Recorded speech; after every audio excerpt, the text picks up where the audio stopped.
What's up, Gamecock Nation? Tashawn Wanamaker here checking in, and you're about to hear the show presented by Express Suns Rooms of Columbia. Spurs up.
Here in Columbia, well, it's been buzzing loudly all weekend.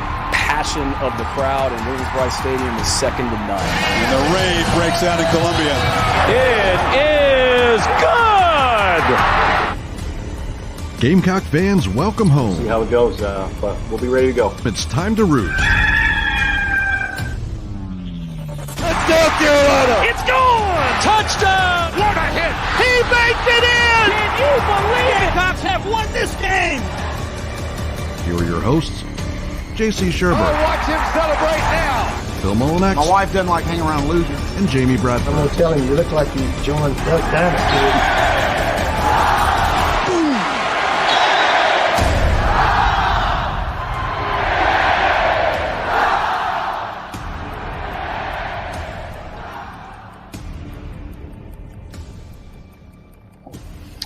All right, greetings and good morning. Happy Tuesday and welcome aboard. Inside the Gamecocks, the show live from the Signorama Columbia Studios. JC, JB, and Phil here till 1 o'clock this afternoon. Signorama is the preferred sign partner of Gamecock Athletics. If you've been around the University of South Carolina's athletics department, you've seen their work everywhere, and it is magnificent. If you need something, a sign on your business or on your vehicle, like a vehicle graphic, or a sign in your front yard saying, "Happy birthday, Grandma," if she's turning 100 years old or something like that. It could be anything, but Signorama certainly will do it, and they'll do it better than everybody else. Interior and exterior banners and more. Discounts are certainly available there, and it is owned and operated by Gamecock alumni. Signorama in Columbia, South Carolina, 803-407-9284. We're awaiting some news coming from South Carolina. The ever popular 1110 project, at least on the Big Spur boards, is we're at least expected to get some type of news on that. And once we do, we will fuss and discuss with all of you throughout the afternoon till we're here at 1 o'clock today.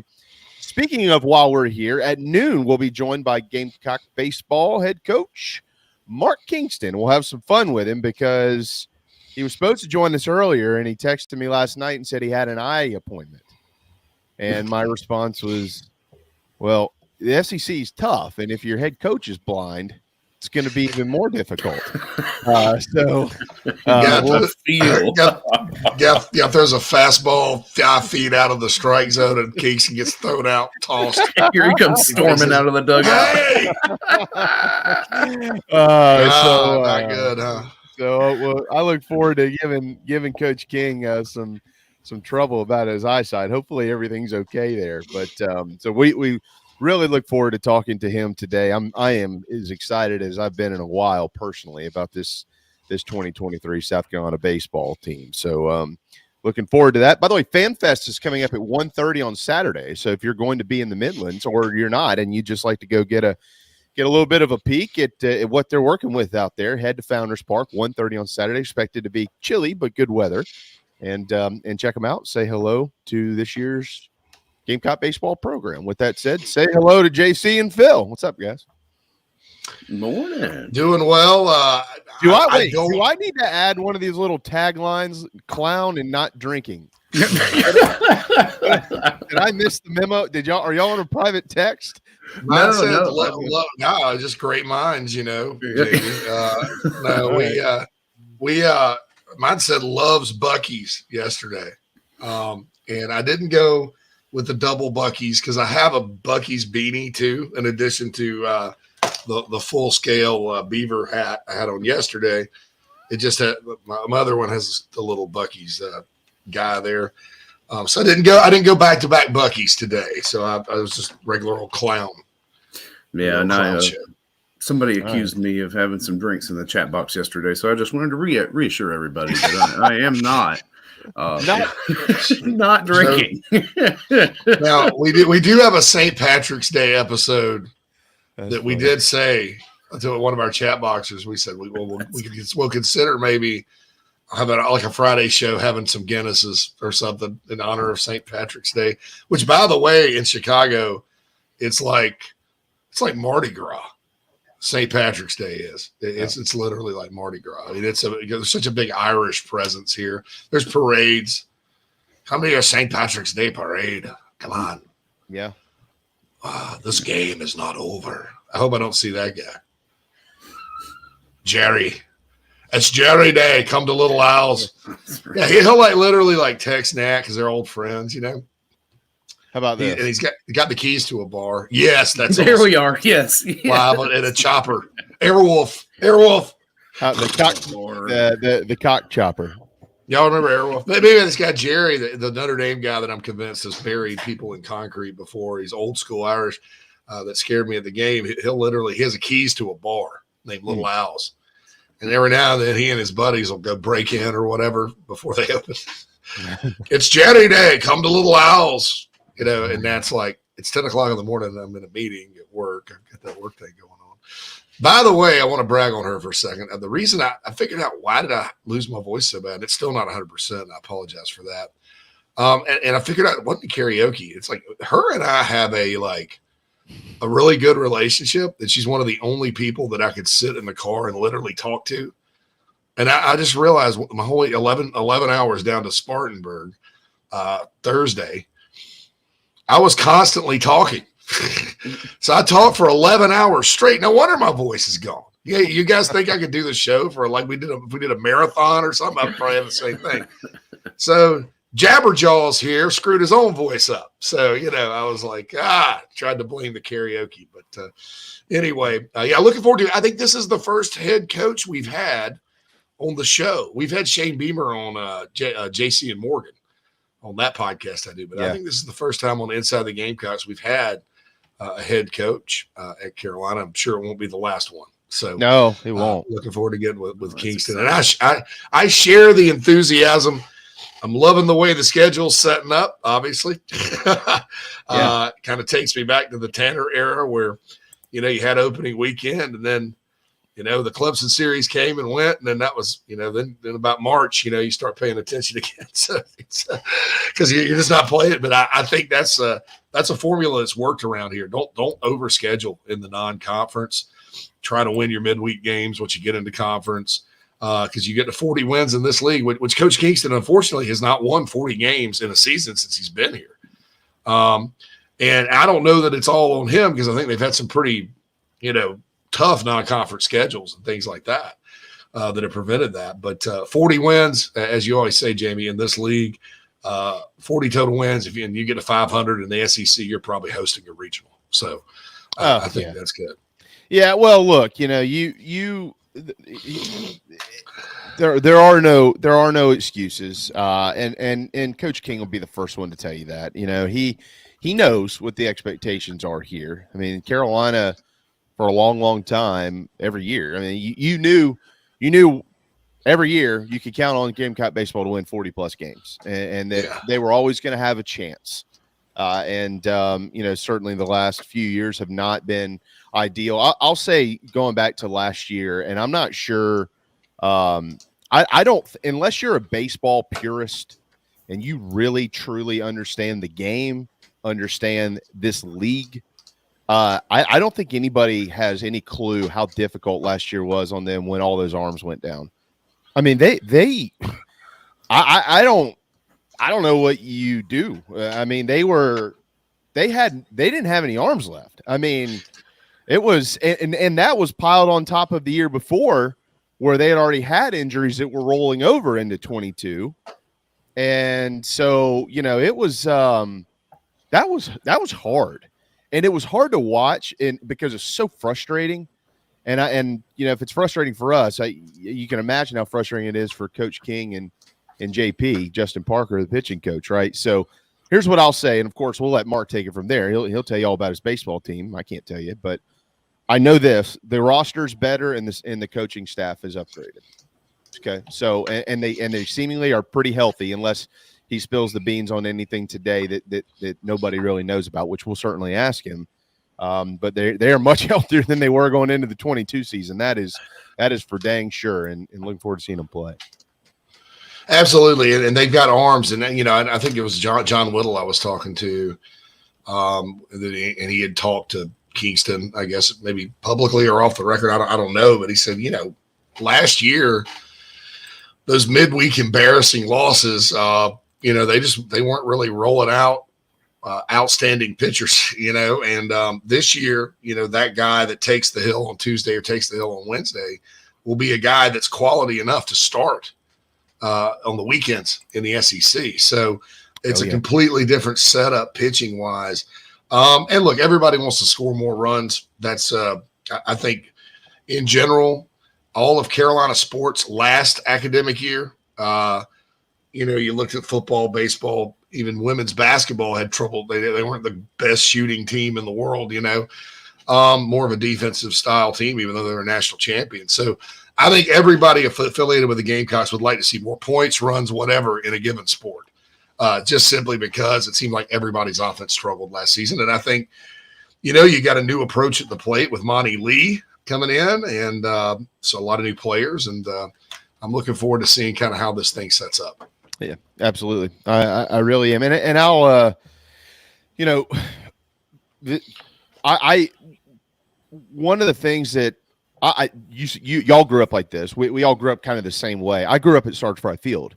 I mean, I literally grew up at Sarge Fry Field. I knew the place inside and out. And everybody that played there forever.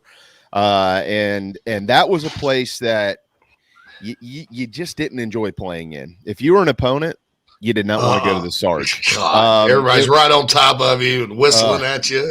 It was tough. The oot guy was ooting the hell out of everything. Yeah. The third base hecklers were awful at times. I mean, they were hard to deal with. Matter of fact, when I was a kid bat boying at the College of Charleston, and I did that because I lived in Charleston, but that's where I first, of course, met Monty Lee. In 1997, I think it was, the Cougs came up here, and it might have been 96. I think it was 97 though. Came to Columbia, got swept at the Sarge, But there was one game that Monty hit 3 home runs in. I mean, he hit 3 tanks. And Gamecocks still won. Of course, here I am wearing Cougar stuff, but I'm a Gamecock. So I'm like pulling for South Carolina to win. But I'm in the dugout with Coach Civiteri and the Cougars, right? Well, these hecklers are yelling at me because I had a sweater on that was too big, a sweatshirt that was way too big to wear. So they're making fun of me as like a kid. I was like 11 or 12 or something. But I was like, yeah, no, I feel you. I'm on your side, guys, but you couldn't say that. But those guys were brutal, right? And then they moved to Founders Park, and Founders Park certainly for a long time was an elite place to play. And I feel like when Carolina's good, it really is. But, the fans have been frustrated, so at times you just don't see a bunch of them in there. But if I could say anything, I live in Charleston. And if we could live in Columbia, we would, but we can't. If I lived in Columbia, I would be there watching baseball all the time. I love Carolina baseball. So I just hope that fans will go have fun. Take your kids and build a playground out there, for God's sakes. You know what I mean? Like, go enjoy it. Carolina baseball is a lot of fun. It really is. And I think this is going to be a really, really, really good year for them. By the way, King just texted me, Phil. Have you sent him a link? I did. Yes, I have. I sent it to him around 10:30, 10:35. Yeah. Okay. He said he didn't have one, so we'll figure that out during the break. I'll send him another one. How old am I, Marcus? I'm 71 years old. You look damn good. You look great. 37. I am 37 years old. Right out there. All right. We'll get a good break in here and get back. Nana Sports chat box is lit up. I will caution everybody on the 1110 project. I don't know that you're going to see anything out there while we're on the show. I just got a text about that. I think they're shooting for a 1:30 release. I can talk about it as much as I am allowed to before that release. But I'll say this. A lot of people have kind of guessed here, there, and yonder about it. And some of it has some truth and some of it's off. And I'll say this. The beauty of the deal, if any deal really, is always in the details. And so I would encourage everybody to wait for the details before you judge it. Don't be prejudging this thing, okay? Don't stand there in judgment of the 1110 project till you know. Yeah. All right, so let's roll. Have a break, and then we'll come back.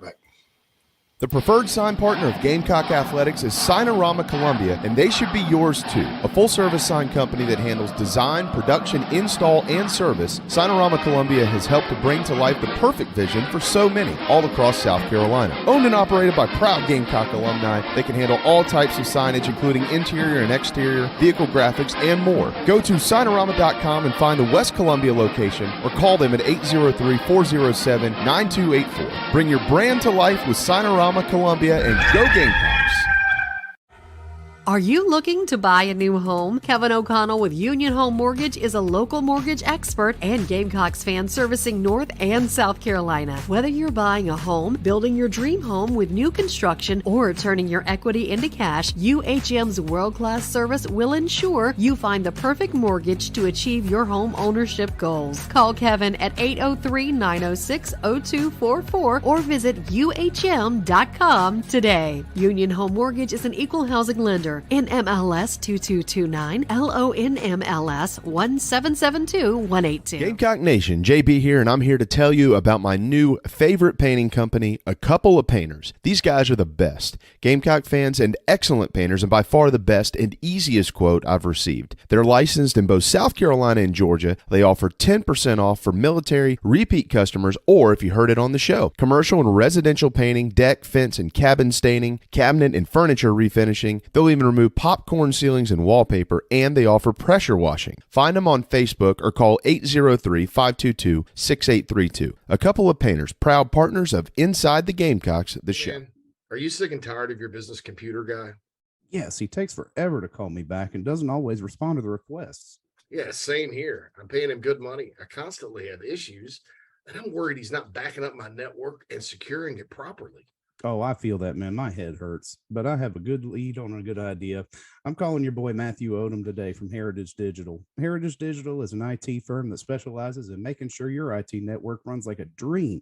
If you have 1 or 500 employees, it doesn't matter. They do it all for one monthly fee and have clients from South Carolina all the way to California.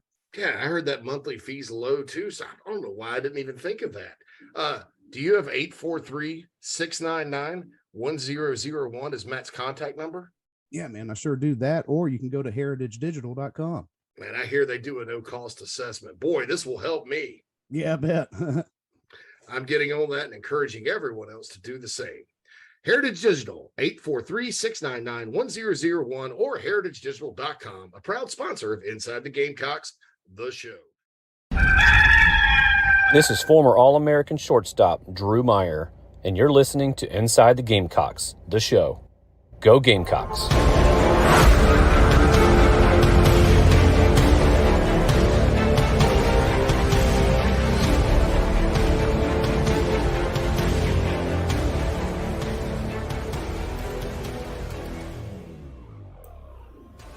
Welcome back, everybody, to Inside the Gamecocks, the show. The show is presented to you by Express Sunrooms in Columbia. Give John Barber a call, 803-446-4662, to set up a no-obligation consultation about a potential backyard retreat for your home. And, of course, the first hour of the show is brought to you by Cindy Searfoss and the Coldwell Banker Kane Realty team in the upstate. Give Cindy a call, 864-414-5271. She'll be happy to talk to you about all your upstate residential real estate needs. There you go. I'm at the Sarge now. We were talking about the Sarge. Yeah, live from the Sarge. Nice. There you are. Field. It's like you got your his flux capacitor started working, and the Mr. Fusion on top, and got in the DeLorean. I've said this for a while. I sent it to Eric Nichols one time, and I've mentioned it to Coach King. I guess nobody cares or nobody wants to listen. I guess I need to call Coach Tanner, and I'm sure he'd be thrilled to pick up the phone and just, yeah, you know what, everybody stop what you're doing and let's do this. But I really think it'd be neat at Founders Park. There's so much space like on the concourse. I think it would be neat if they could somehow find a way to build a replica or a very small museum of Sarge Fry Field. Because there are, or if you could do it on an outfield wall or something, like a big photo of Sarge Fry Field with the Sarge on it or something. It was one of the great places to play, and there are so many amazing memories there. And some of the players that came through there are just sick. It's sick. Man. That's a great idea. They're going to probably have enough money to do it once this project gets rolling. So maybe they could include it. Sit in they can get my lazy river idea in the football ops building going too. Now that they're going to be rolling in dough over there, as if they were poor to begin with. Nana Sports chat box is rocking and rolling. Okay. All right. Yeah, I wasn't aware we had a mental edge today. So we do. Yes. I thought we had bumped it. So anyway, you know what? But we probably got a little lost in communication there when we. Well, we didn't know. Yeah, I was doing stuff while I was texting everybody yesterday too. That's my fault. Oh well, I apologize then. Here I was just doing my own thing. Right. Ladies and gentlemen, the mental edge was Sawyer Nix. That's right. We will bring him in on the McKellar Enterprises guest line, none other than Sawyer Nix. Good morning, sir. How you doing? Good morning. Fourth square. Yeah. Now your Signorama studios look good too. We need to get you to the Sarge where I'm at. Yeah. They look outstanding. Jamie out there living life today. Well, it's sorry, Kingston today. So this is this project, I guess, is being announced, and so to kind of tie it into what you do, excitement, expectations, dealing with disappointment, dealing with let down. I mean, I don't know. I don't think too many people will be let down if they look at the thing, but when everybody's when you build to something, inevitably there's always some sort of letdown if right, if it happens. So how do you kind of when you're a fan or involved in anything, I guess deal with expectations. That's probably the broader subject, expectations. Well, I would say for the most of us, we probably don't get to enjoy the luxury boxes at Williams-Brice or these other places. And I don't know what the project is going to bring, but I suspect a lot of it will be off limits to the poor broke fan like myself. So, we'll see. But, Really? part of it is managing. So, limit what when you hear of something new, like a new restaurant comes in town and all of a sudden you go and things don't go as smooth. It's like, what happened here? Well, it's just a restaurant. It's just people. It's supposed to be this isn't necessarily a 5-star, with its Bubba's Ribs Shack. Sir, this is an Applebee's. This is an Applebee's, sir. Yeah. So it is important for us to kind of limit. It's hard to do when we're emotionally involved. I think I've talked about that before. When we get emotionally involved in things, sometimes our emotions go kind of off center, if you want to say that. So it is hard to manage expectations, but it's all right. What's reasonable, and also the comparison is what's going on right now. Not what am I looking forward to or what should be. Again, we have a lot of that. Here's what it should be, or here's what they should be doing in the restaurant. Well, no, here's what's going on.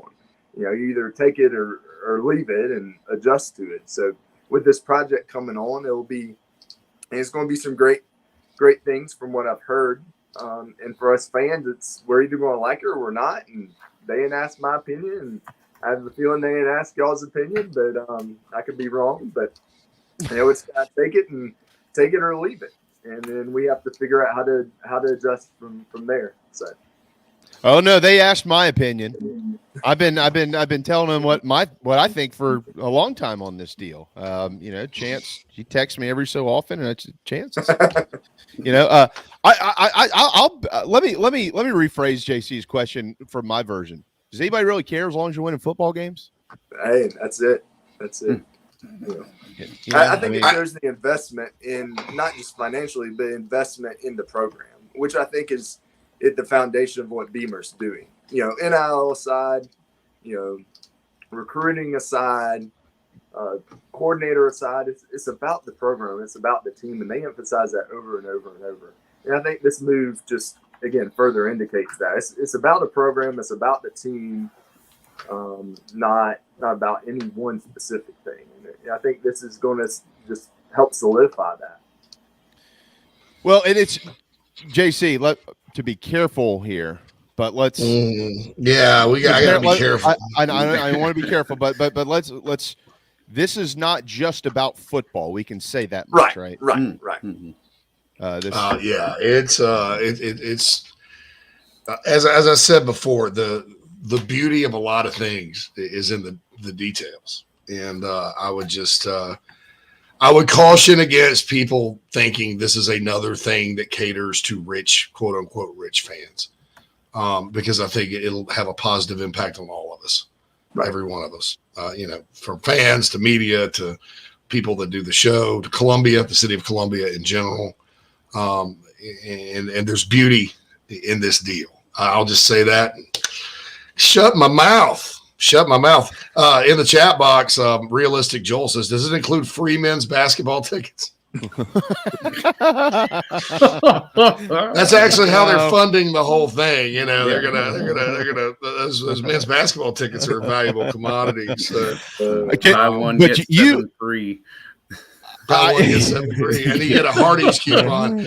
I bet instead of giving away free Chick-fil-A to if they miss the free throw or whatever the hell that is they do, which is really the loudest the crowd gets. It's the CLA sometimes. Yeah. Maybe just give everybody a free sandwich that shows up. Because I think probably just hand them out at the door. I think probably, you'd be like, you get 18,000 in there. Everybody loves free Chick-fil-A. Yeah, don't give it out until the second half. And then I love everybody clears out, they go home with their sandwich. They're happy. I love I love not free Chick-fil-A. I love Chick-fil-A no matter what the cost is. Chick-fil-A around here is pissing me off. They got off DoorDash and they're 2 towns over. So I got to get my butt in the car. That's sad. And drive it's a tough world we live in. From Columbia to Columbia to Irmo or something to get my Chick-fil-A. Sawyer, coach him through this mentally. The old days of actually having to drive to get your food. It's that's right. Like having to pick up the phone before you actually knew who was on the other side. Yeah, I don't remember when it was cool when you got caller ID. Your parents said oh my God, we have caller ID. We have call return. Yeah. I know who's calling now. Yeah. Well, even contacts in your phone. Now you can Siri call XYZ restaurant. Right. You can block people. Yeah. And there's an app for everything. I'd like to, get a massage on Tuesday. There's an app for that. I'd like to. Never mind. I'm not going to get on the massage. Easy. All right, Sawyer. But we are talking about basketball. The women have been number 1 for 33 straight weeks. Yes. I mean, in the mind of a human, building yourself into a winner. How? Kind of describe that to me, because I think it is really interesting. They oftentimes you'll hear players and coaches say that, right? Once you get a taste of it, you can't let it go. Yeah. You just can't let it go, right? So they've got a taste of it. They are the consensus number 1 team. They are the best basketball team in the country in women's basketball. There's no doubt about it. And they're the defending national champions. But kind of describe what maybe they're going through right now, specifically from the players, and kind of meeting those expectations night in and night out. Well, they want to solidify what they're doing. They want I guess to use a catchphrase, no chinks in the armor, right? So if you look, they're getting coached hard. It doesn't matter what quarter it is, what period it is, they're getting coached hard.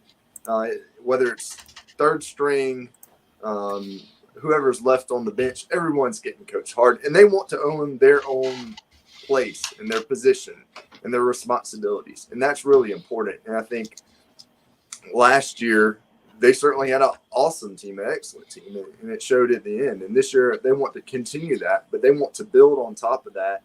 And there's some players that they love winning, but there's some players that they absolutely hate losing. And they don't want to be the person that's responsible or shares some responsibility and, I dropped my piece of the puzzle.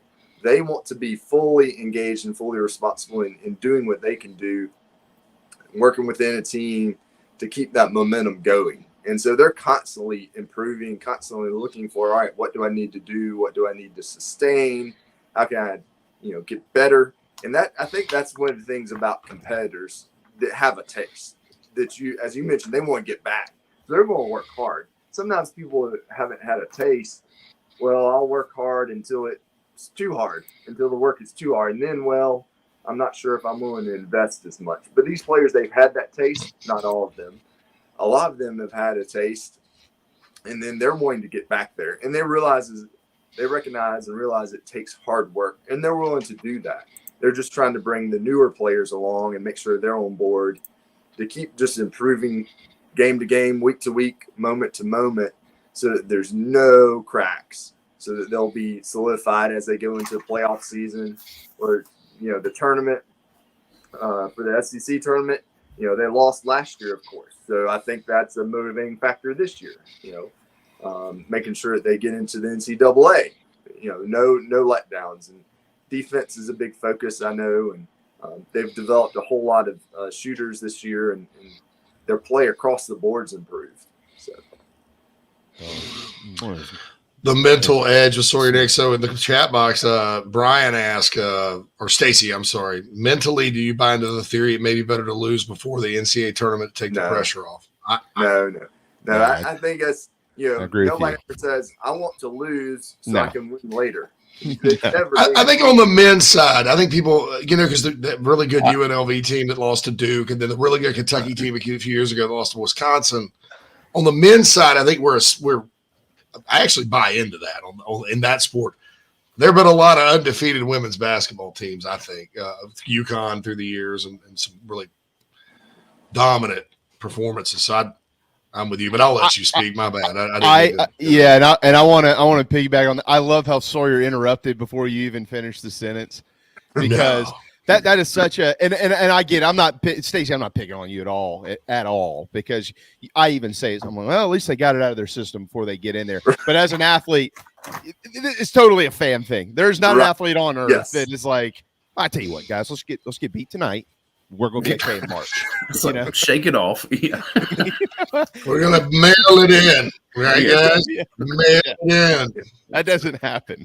Everybody. Yeah, 5 days. And this team's so good. Like, even if there's a situation where they rested their starters or something, Carolina's third team would probably beat most women's basketball teams around the country, I think. Right. Yeah. So, all right. Sawyer, go ahead.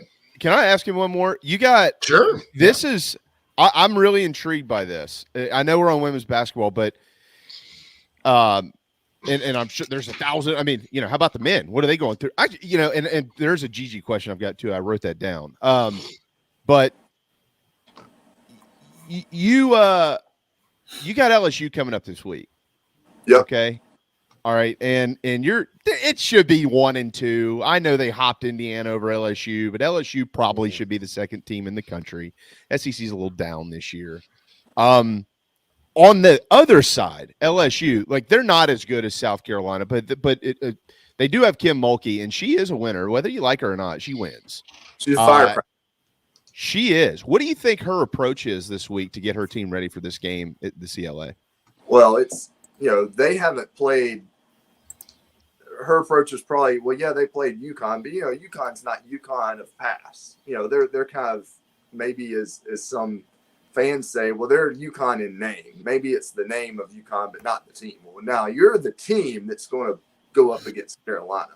You're the team that's going to challenge them. They haven't had to fight anybody. They've been able to rest their starters, but we're not going to allow that to happen. We're going to rebound. We're going to play some press. We're going to, whatever their game plan is, she's going to emphasize that, and we're going to push them, and we're going to shock them because they haven't had anybody competitive. For the most part, there haven't been any games other than the UConn game that's been close. I mean, like you said, it's been third team out there. So I think that's her message: is we're going to push them, and they're not going to know what's going to happen if I'm her, and use her. Her personality to really motivate the team for LSU and have them go full force, almost like what happened with the South Carolina Tennessee game. I mean, it was the same thing football season. It's like, we're going to hit them so hard. And even the coaches said that. If you go back on Gamecocks Plus, you can see that was what they said. Hey, we've been practicing, we've been preparing, we've been growing week to week. And Tennessee is not going to know what's going to hit them. And sure enough, that's exactly what happened. And so I think she's going to have a similar message for the LSU ladies. What about the men? Where are they right now? I mean, they can't pull out a win. Now you got your star. How we could probably come up with a lot of questions on this one, right? But I mean, like, if it's I guess I would start with Coach Paris. I mean, how do you keep your program in the moment right now with everything that's surrounding it? Well, you give them a task to focus on every game. All right, this game we're doubling down on moving the ball. We're doubling down on rebound. Whatever. You just give them a task to focus on that's really small, and we tend to be successful when we do that as well. When we focus on a task, the stereotypical 1950s when men didn't go in the delivery room. What do they do? Oh, well, you go boil water, or you go walk out in the hallway. You just walk the hallway. Focus on a task because you can't be in the delivery room. Well, I think for them, it's very much the same thing. Coach Paris is, all right, I got to give them a task to focus on, very detail oriented. And when we activate our brain and our mind, our emotions kind of come down. It's like a balance. If our emotions are real high, our thinking is not as high, and vice versa. And so when we really drive the thinking part, we don't want to overthink as athletes, because you want to be fluid and move and use the talent God gave you. But when you start having trouble and have trouble competing, then it's, all right, how do we operate the other side a little bit, think a little more so that there's negative emotions don't pull the team down. Well, there's a lot of those. No doubt. Yeah. Kim Mulkey. Yeah, I'm not a Kim Mulkey person. She's like a lover. People either love her or hate her. She's like Tiger King, kind of. I think she's the Tiger Queen. Really, if you think about Tiger Queen, LSU, she's the Tiger Queen. She's Carol Baskin. Dawn Staley's going to become her Carol Baskin. Would she be Coach O's girlfriend if he was still there? Or no? He goes for half her age, doesn't he? I like the ones a little bit younger than Kim, but I suddenly think that I'd probably give me a couple of vodka drinks and a nice cigar, and I may take part in that. A cigar? I didn't say Bill Clinton. I said Coach O. You don't think Coach O will have a stogie? Is Bill Clinton the only person alive that's allowed to smoke a cigar? He doesn't smoke. Spencer Rattler was smoking a cigar after the Clemson win. I don't think Bill was interested in the smoking part of the cigar. I'd smoke Kim Mulkey, I'll tell you that right now. Back in the day, I would. Boy, goodness gracious. I used to drive up from the can of average jambalaya in my Pinto from Biola Force and the Baton Rouge, and me and Kim would have a nice night out. Usually involved one of those bars with the Christmas lights around the top and the velvet floor and the ashtrays and those peanuts with bacteria in them. Sawyer, nothing but hard liquor. How would you coach a couple of media hosts who don't know how to maneuver themselves around the third one?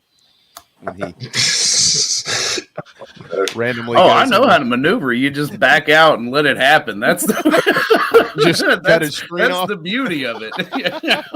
Oh, JC's having video problems again. I don't know what happened. Yeah, what's going on, guys? Come on. All right, so we got to get to a break, obviously, because we got Kingston coming up, and we got to get out of here, Sawyer. But that was one of the more fun mental edges I think we've had.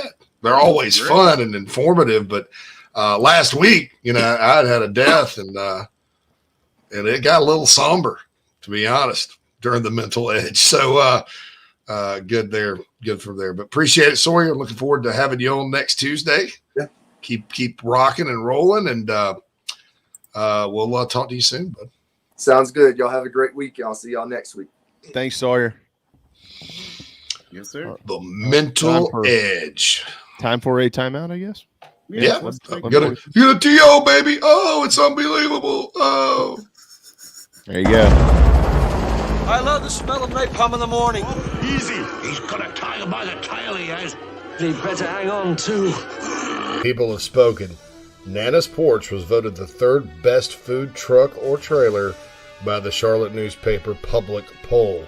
Also, their pimento cheese took third in a contest exclusively for products made in the state of North Carolina. I will let Noah Hall tell you about the rest. Nana's Porch, Southern cuisine with an uptown twist. We're well into the new year, and the days of being back in the pool and boat are quickly approaching. Many of us don't have the time to hit the gym, but Charleston Fitness Equipment can change that for you. Outfit your home with a treadmill, elliptical, or my favorite, a home rower that allows you to row with the pros all over the world. They have free weights, home gyms, flooring, and much more that makes keeping or getting in shape much more convenient. Located in Mount Pleasant, visit charlestonfitnessequipment.com for more. Get in shape like our Gamecocks. Charleston Fitness Equipment, proud partners of Inside the Gamecocks. Gamecock Nation, do you need a place to stay for the big game? Many hotel booking engines keep all the commissions, but at Fan Plans, you support Inside the Gamecocks, still earn your hotel loyalty points, and you receive an email with direct confirmation from the hotel. Whether you are visiting Columbia to cheer on Carolina or hitting the road to follow the team, get in the stands with Fan Plans. Family vacations, a new car, a new boat, all cost money, but you don't necessarily have to make more to afford any of that if you can save cash that's flying out the window now. iHelp Consulting can help you finally get the kids to Disney World, upgrade the minivan, or drop that new boat in the water next summer. Let Daniel and iHelp Consulting consult with you. No fees, just savings. You pay them a percentage of those savings. Save on essential services, credit card fees, you name it. Let them find it. These folks are incredible. iHelpConsulting.com. How can I help you? This is Coach O. Now back to the show. Go Tigers in the song.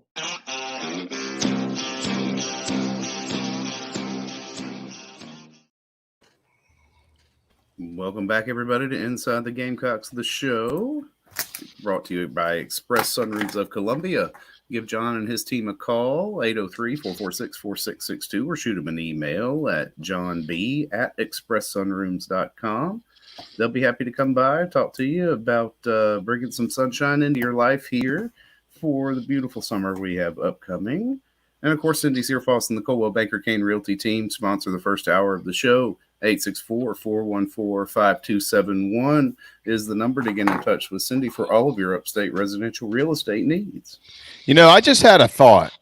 I wonder if we can get Matt and the team at Sinorama.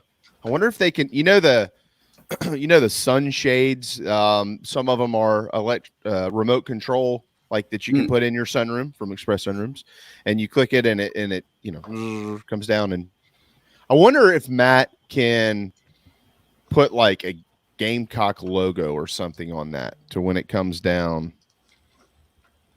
Oh, and it would kind of be backlit by the sun. That would be nice. Wouldn't that be cool? That'd be stellar, I think.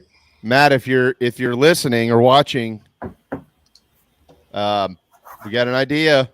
Get somebody on that. Call me. I don't need any royalties or anything. I just figured I'd help people spice up their sunroom.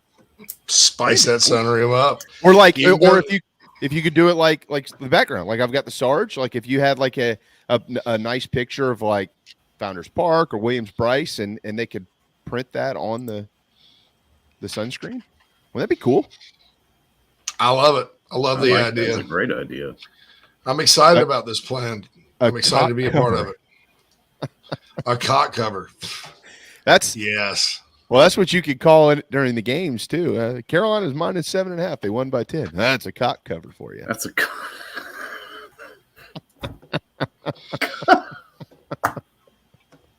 Jeez, that is indeed. Went from Bill, I love it. Bill Clinton cigars to cock covers. That's nice. Yeah, no doubt. We can. That's a good day. I help consulting mailbag question. To get back on track here, some of the cock cover discussion. But I do think if you say you go to Express Sunrooms and you do get that big shade, like we want a big shade for our like back porch because it gets brutally sunny out there sometimes in the summertime. I know you don't believe that because it's Chicago, but it does.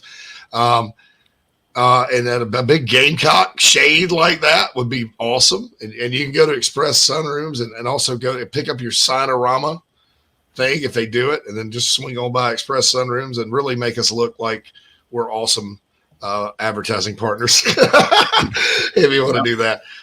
Brian or Bear. That is Bear. JC, JB, and Phil, 2 questions. Is Lonnie Teasley the best surprise as far as recruiter on staff? I've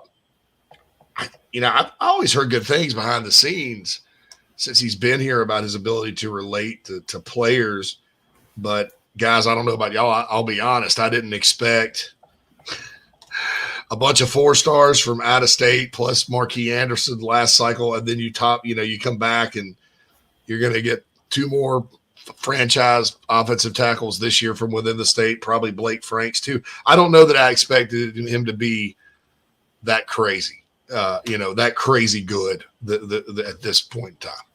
Yeah, but I don't know if we're surprised by anybody on staff being, an adept recruiter, considering we have one at the helm. But, you could see it brewing even when, Adkins was the offensive line coach, because all of these recruits would tag him in anything they did in social. Like, Teasley would be one of the first ones on there. So, immediately this guy's having an impact.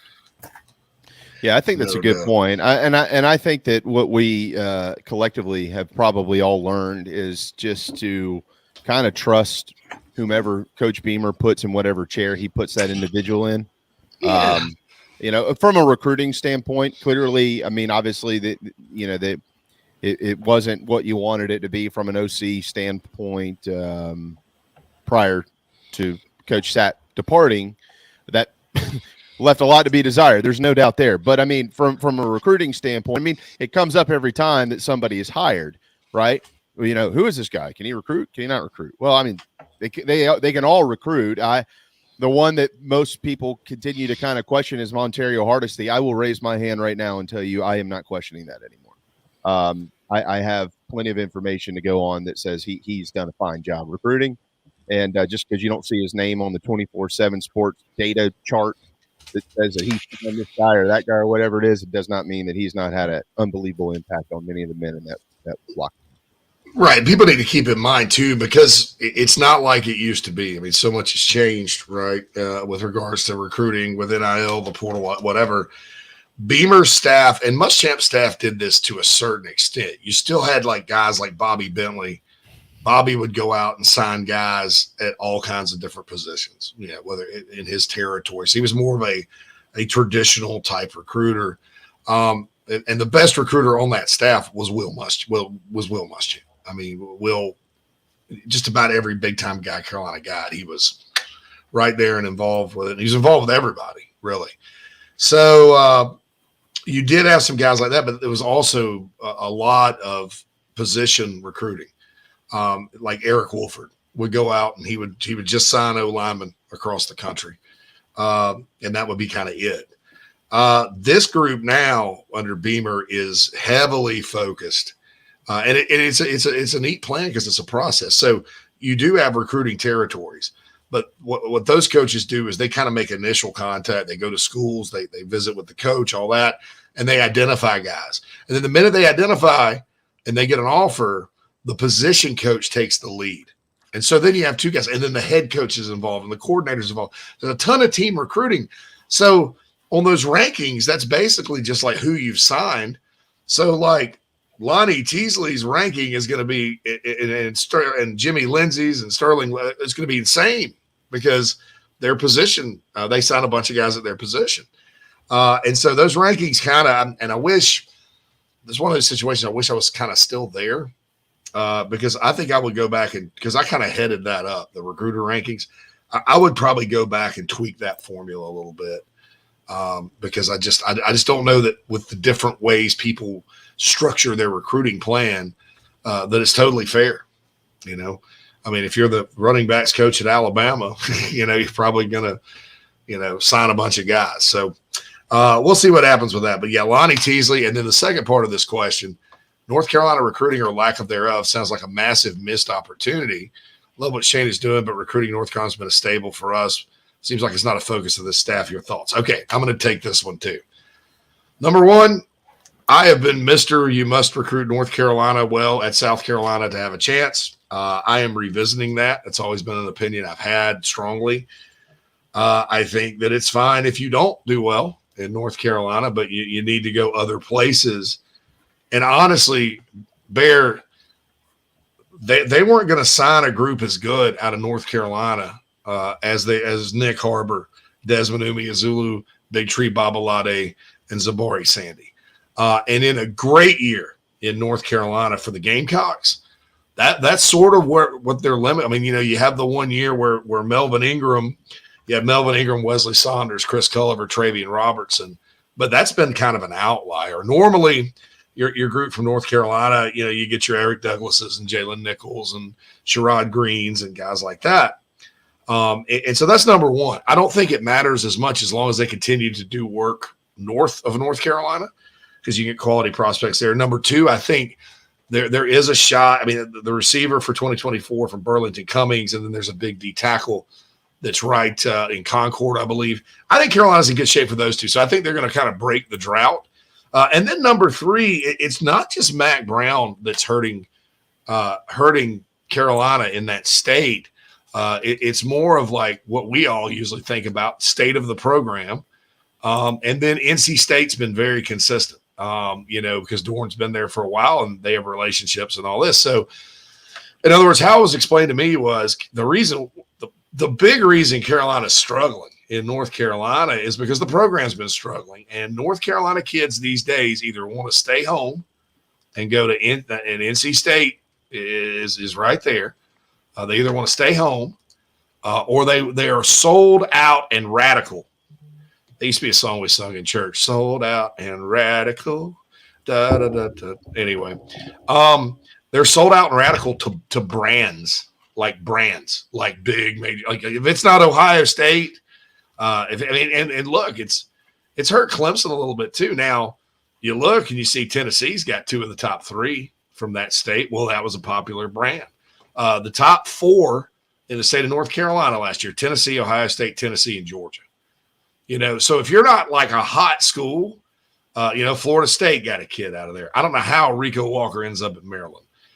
Georgia with another kid, Notre Dame. So it's not just Mac Brown. And then you get down to the other guys Carolina could sign, and it's NC State, NC State, NC State, NC State, Notre Dame. And so the kids just aren't into Carolina up there right now. And to change that, you have to be good and keep it going. So anyway, that's the take on North Carolina. I've kind of changed my opinion though, because if you can get enough quality guys from the DMV, and then you get a 4-star kid out of Mississippi, you got the transfer portal, you're recruiting well in Florida, you're getting 4-star kids out of Georgia. I mean, and then you got to clean up in state. I don't really see, the need. Certainly everybody would like to have the top guys in North Carolina that are like Noah Rogers, who went to Ohio State or whatever. But I just don't. To me, it's become less important because Beamer and this staff have implemented a pretty brilliant workaround, and I think that's what you got to do is work around and overcome, and they have, because it's all about getting talent, no matter how you get it. I think you bring up some really interesting points. I think that, and you know what, we often say the best players in Georgia generally always go to Georgia, but that's not actually entirely true. There's too many.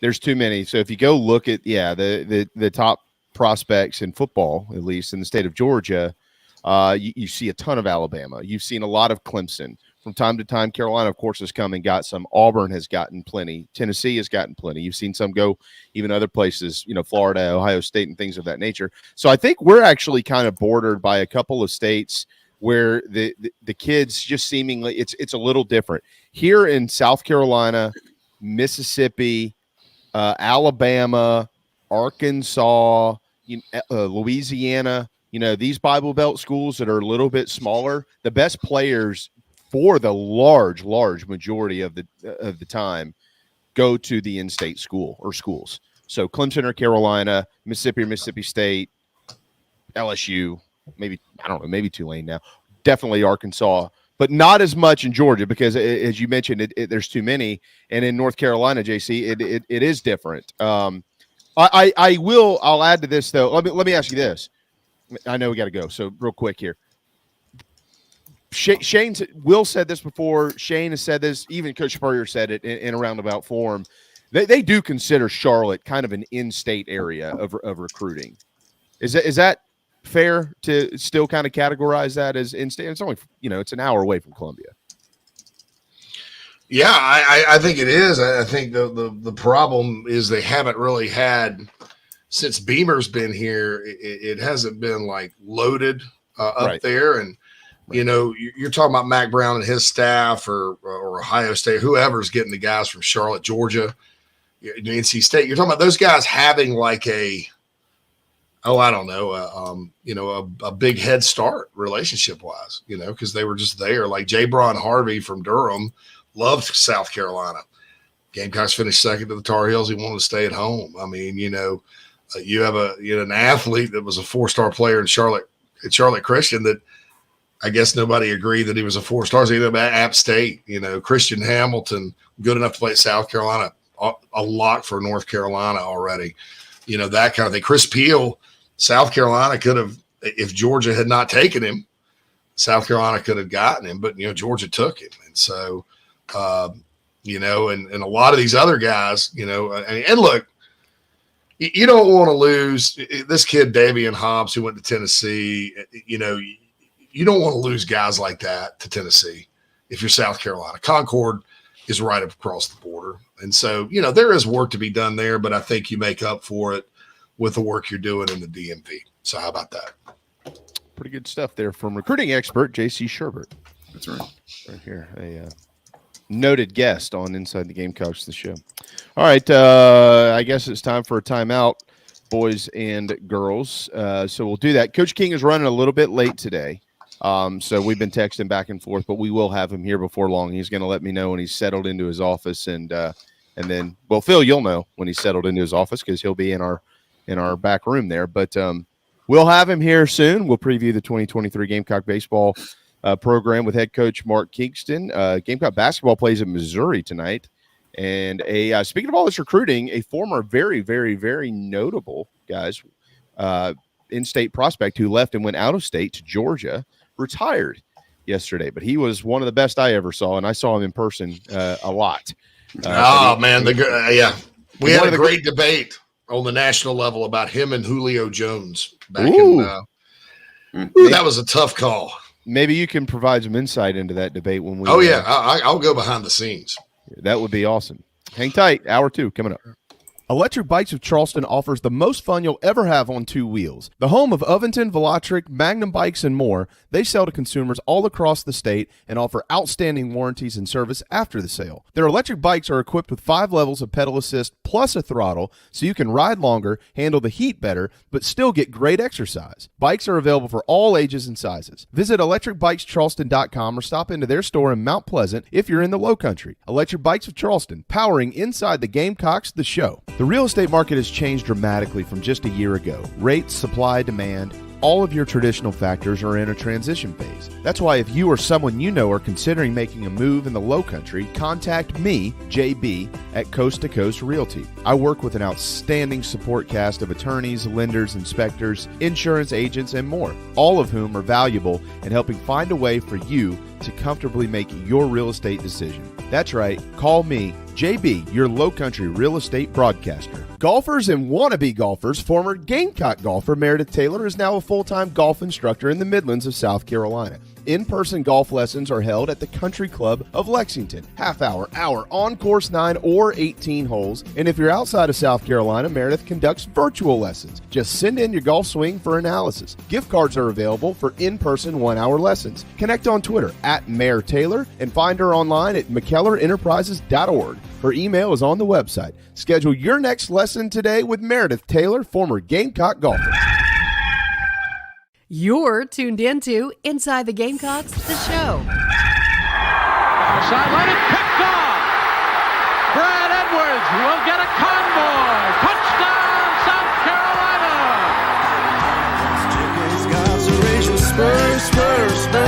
You ain't just a bird. You're top of the coop, star of the show. You're a rooster who was born to crow.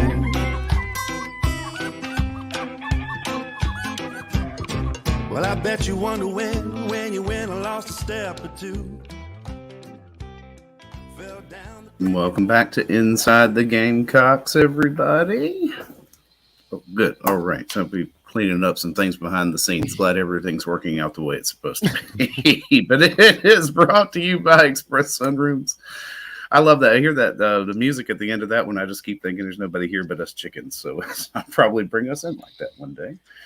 But Express Sunrooms in Columbia is happy to talk to you about enclosing a porch or a patio on your home, and give John Barber a call to talk about that, 803-446-4662.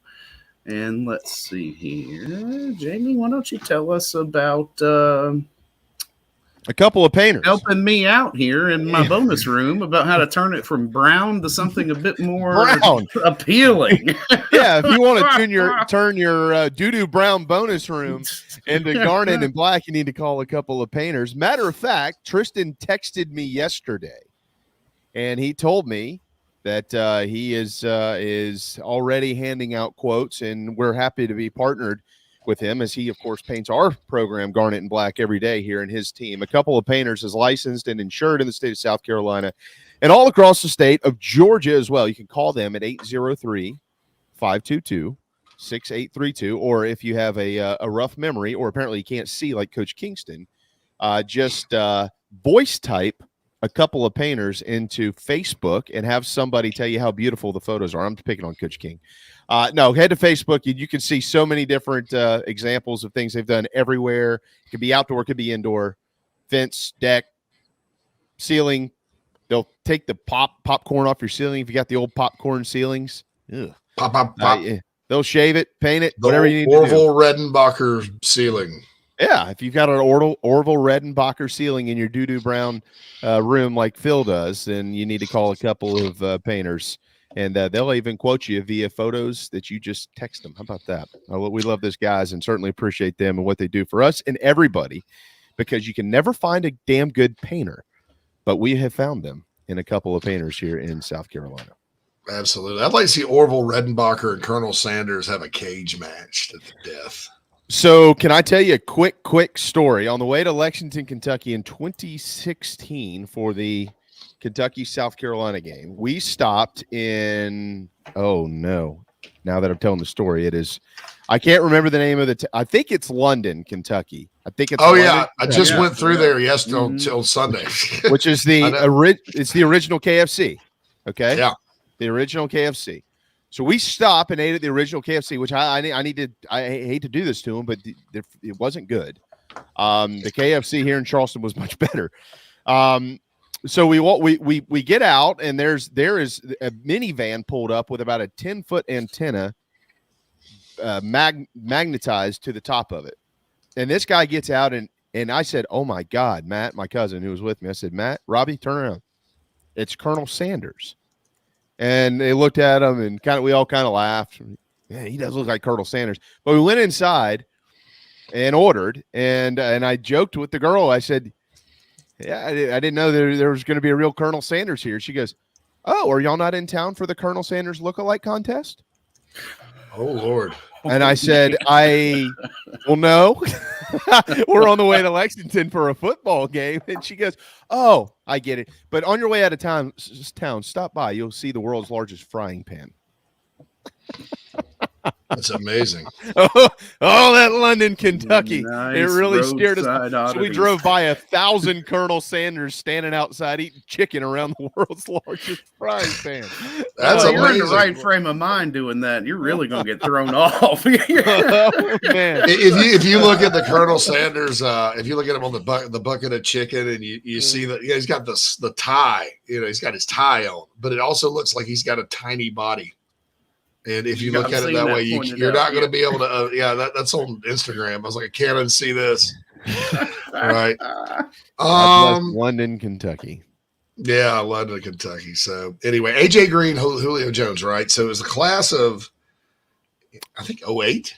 07. Yeah. I think it was 07. No, because Julio was in Saban's first full class. So that'd have been 08. Yeah, 07 was our last year in high school. Oh, class of 08. Yeah, they played in 07, but it's class of 08. Yep. Yeah, I get that. Sorry. Used to baffle me too. Like, I think that way though now. So yeah, there was all this debate: Julio or AJ, and I felt at the time Julio probably had more upside physically, but AJ was a better natural receiver.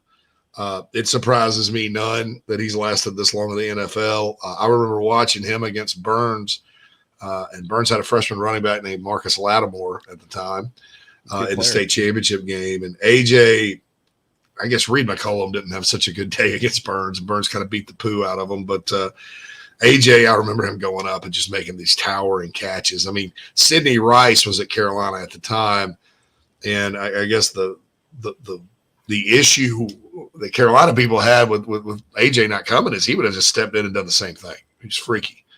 Mark Richt won that recruitment though, because Mark Richt, when he visited, he personally paid attention to him, put him in the golf cart, drove him around Athens, showed him, "Oh, this is Georgia. I'm Coach Richt." Spurs just like, "Hey y'all, thanks for coming. There's shoot." And that wasn't Spurrier's fault. I mean, Rick did a good job, but that was a debate, and I ended up going with Julio Jones just because, I think Julio was like third in the country, AJ was fifth. But boy, special player, AJ Green, no doubt about it. He was sensational. He was sensational at Somerville. He's a better guy. I remember when he got drafted, and I think. Because he ended up, I was looking at his stats last night. He ended up with about 10,500 yards overall receiving in his career, 70 touchdowns. But in the first 5 seasons of his career, guys, he had like 6,500 receiving yards and like 45 touchdowns. I mean, he was you couldn't cover him. And of course, I think after that, I just pulled up his stats here. After the first 5, he missed a 1,000-yard season in 2016 by 36 yards. And then the next year he got up over 1,000 again. So you could basically round that up and say the first 7 years of his career, he was over 1,000 yards with 57 touchdowns. So let me ask you this: is he a Hall of Famer? I don't know. That's a good question. I don't know. Really, really good career. Really, really good career. But I don't know. Because at the end of the pros, AJ was just always really solid and productive. But it wasn't, you never sat there and said, like Devontae Smith for the Eagles. I can sit there and say Devontae Smith is going to be special. Yeah, even Alshon Jeffrey when he played for the Bears and then the Eagles, Alshon was setting the league on fire, for a while, and then won him a Super Bowl with the Eagles. AJ sort of lived in obscurity a little bit, right? Because he played on some Bengals teams that weren't all that good. I mean, terrible. So I don't know. I would love to see him in the Hall of Fame because more people from South Carolina in the Pro Football Hall of Fame, the better, for me. All right, so let me give you a couple. So right now he's 44th on the all-time receiving yards chart, 44th with 70 touchdowns. I think everybody knows who's first, right? Jerry Rice, who had 23,000 receiving yards and 197 touchdowns. All right, so you mentioned Julio. Julio's 16th all-time, JC. And what's interesting, though, is he has 13,629 receiving yards, but only 63 touchdowns. AJ had 70 and 3,500 less receiving yards. 3,000 less receiving yards. A couple of other notables I'll throw in there because it's hard to believe that Deshaun Jackson is still playing, but he is. He's 37th. I covered him as a recruit, yeah. Yeah, he's 37th all-time with 11,263 and 58. And how about right in front of him at 36th? Nuke Hopkins from Clemson. And Nuke already has 71 touchdowns in his career compared to AJ retiring with 70. There's one Clemson guy, I'll give you one Clemson guy I wish I would have rated higher, and then one I wish I'd have rated lower. And Ricky Sapp would be the one I wish I rated lower because but I didn't know he wasn't going to be able to put on the weight. But we rated him a 5-star. We also rated, I think Jerry Hamilton and I were the only people that had Sammy Watkins as the number 1 receiver in the country, and he lit it on fire. But the one that was too low to me was Nuke, and it was because Nuke ran a 4.8, 4.9 at a combine and did it twice. Because there were questions about his speed, but you watch that kid play basketball, and then you watch how he developed at Clemson. He was too low. That was one where I did the same thing kind of with Junior Hemingway that ended up Tonka's brother that ended up going to Michigan. Speed was a question. And, there's some guys that 40 time doesn't matter, because they're such polished route runners, so athletic and have such good hands. So that was my bad, Clemson people. I know there's several of you that stalk the show that are probably videotaping this right now and all that, or putting it in your file.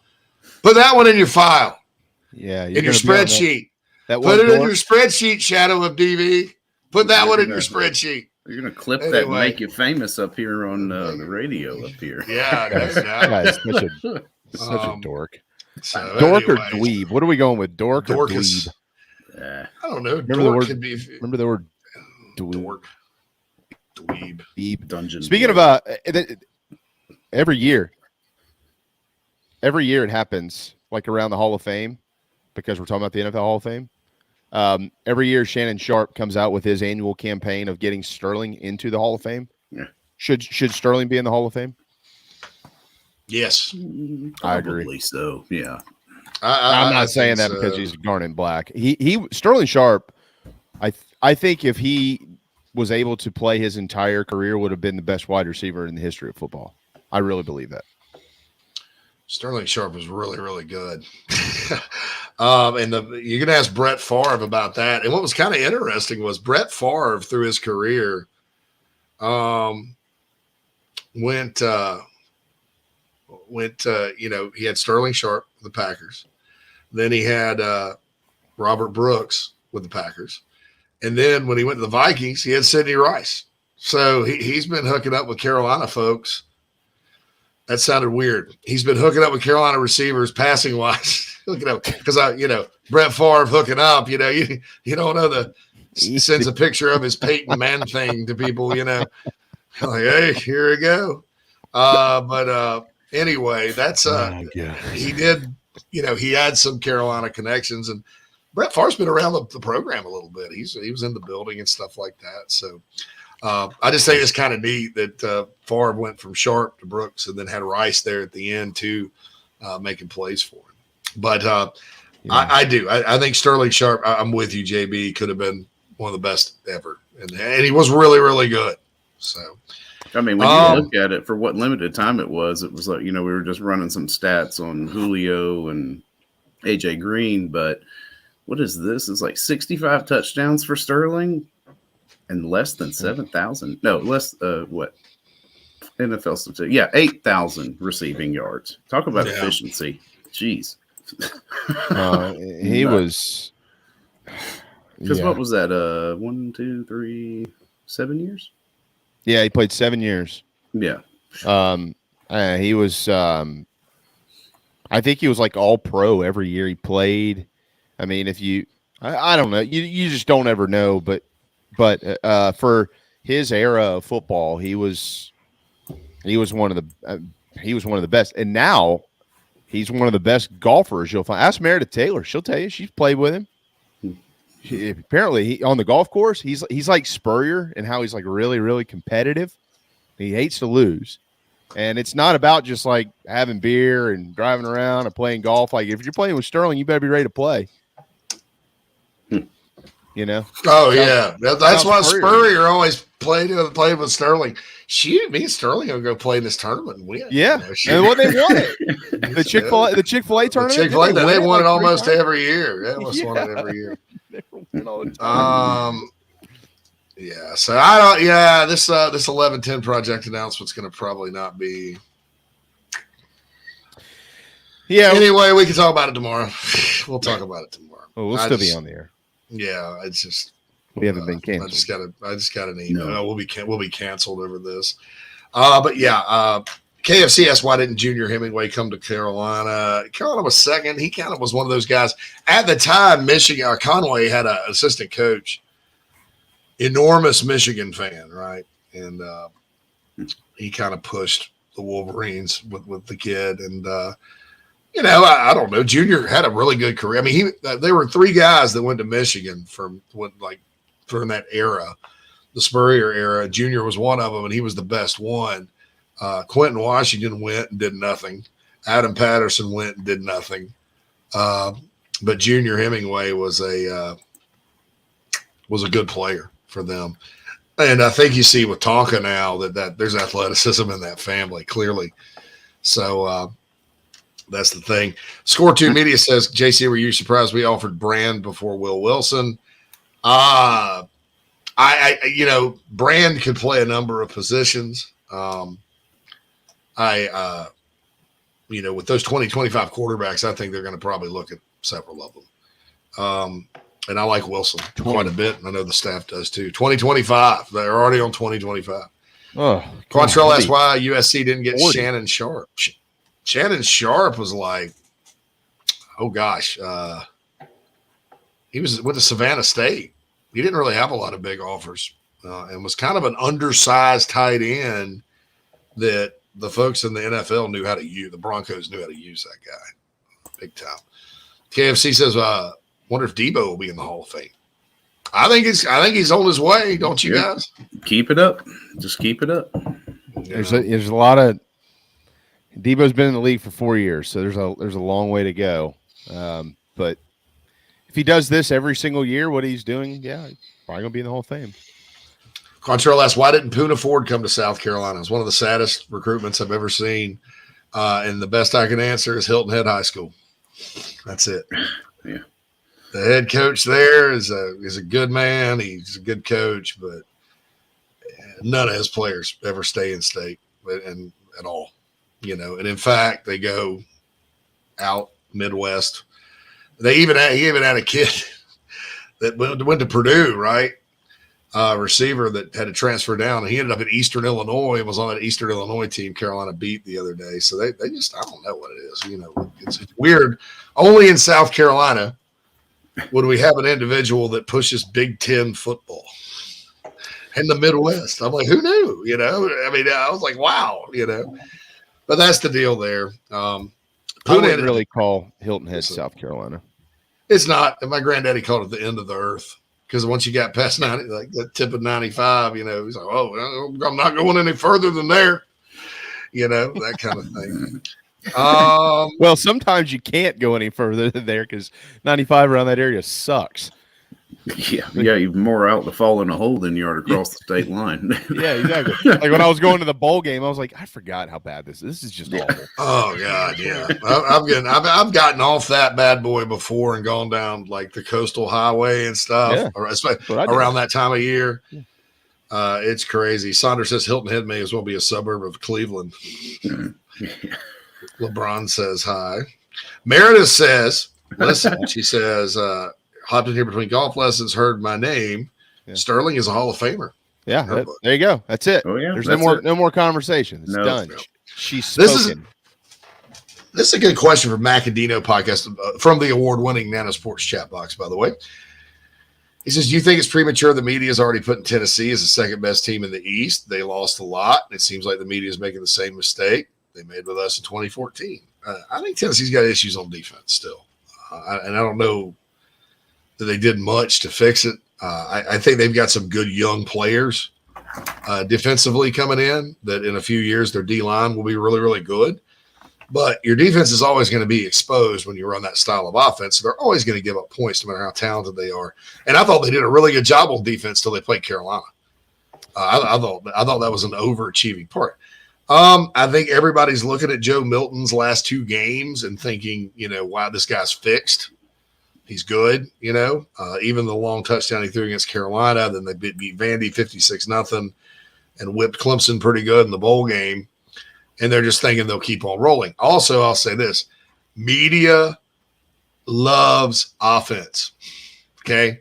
So if you've got an offensive team that's really good, and then you got a team like Carolina, it's like special teams oriented, defense oriented, they're not going to be as high as that high flying offensive attack. And I think, and look, Tennessee was 11-2, Carolina was 8-5. So yeah, maybe they don't think Carolina's quite there yet, but yeah, I think South Carolina, Tennessee behind Georgia next year. And I think it's actually going to work in the Gamecocks' favor if UT is like the consensus number 2 or whatever, because that next team in the East, if you ever notice when they're hyped in the off season, they tend to fizzle. Think about the 18 Gamecocks. Think about 19 with Missouri, the Kelly Bryant National Championship Missouri team. You know, they were 6-6. The coach got fired. 2020, it was Kentucky. 2021, it was Missouri again. And then, you know, 2022, it wasn't Tennessee. They weren't talking about Tennessee. They were talking about somebody picked Kentucky to go 11-1. I think they finished 7-8-5, 7-6, right? That was either Doring or Chris Doring. It was Doring. Chris Doring. Chris. Yeah. 11-1. They give him hell about that all the time. JC, we need to hit a timeout. Mark's going to join us at 12:35, and so we need to go to break. We'll have a short segment, and then we'll get back so we can spend the rest of the afternoon with head coach Mark Kingston. So we had a quick timeout, and we'll be right back. Just as your State Farm agent combines good neighbor service with surprisingly great rates, you can combine your home, auto, life, or small business insurance with Tony Pope State Farm Insurance today. And guess what you'll get? That's right, even more good neighbor service with surprisingly great rates. In fact, Tony Pope State Farm is your go-to agent anywhere in South Carolina, North Carolina, or Georgia for the service you deserve at the price you want. So try combining your home, life, auto, and or small business insurance today.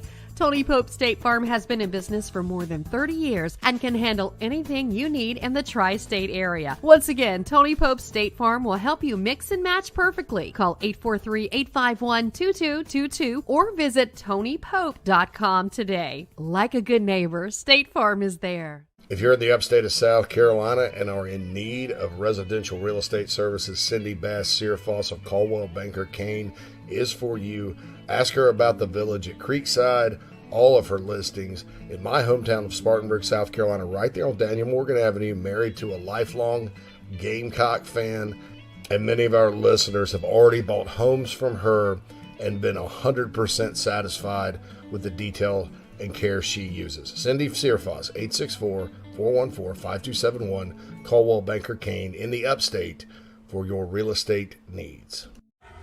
Are you looking to buy a new home? Kevin O'Connell with Union Home Mortgage is a local mortgage expert and Gamecocks fan servicing North and South Carolina. Whether you're buying a home, building your dream home with new construction, or turning your equity into cash, UHM's world-class service will ensure you find the perfect mortgage to achieve your home ownership goals. Call Kevin at 803-906-0244 or visit UHM.com today. Union Home Mortgage is an equal housing lender. NMLS 2229, LONMLS 1772182. Hey man, are you sick and tired of your business computer guy? Yes, he takes forever to call me back and doesn't always respond to the requests. Yeah, same here. I'm paying him good money. I constantly have issues, and I'm worried he's not backing up my network and securing it properly. You know what, Phil? Let's ask Stone Blanton. Hey, JC and Phil, if you want a solution to your IT problems, give Heritage Digital a call. Our boy Matt Odom has a low-cost, one-price solution that will get you running right. Call 843-699-1001 or heritagedigital.com and ask for Matt. He will hook you up today and tell them Stone sent you. This is freshman All-American Nicky Memorial of the Carolina Gamecocks, and you're listening to The Show with JC and Phil.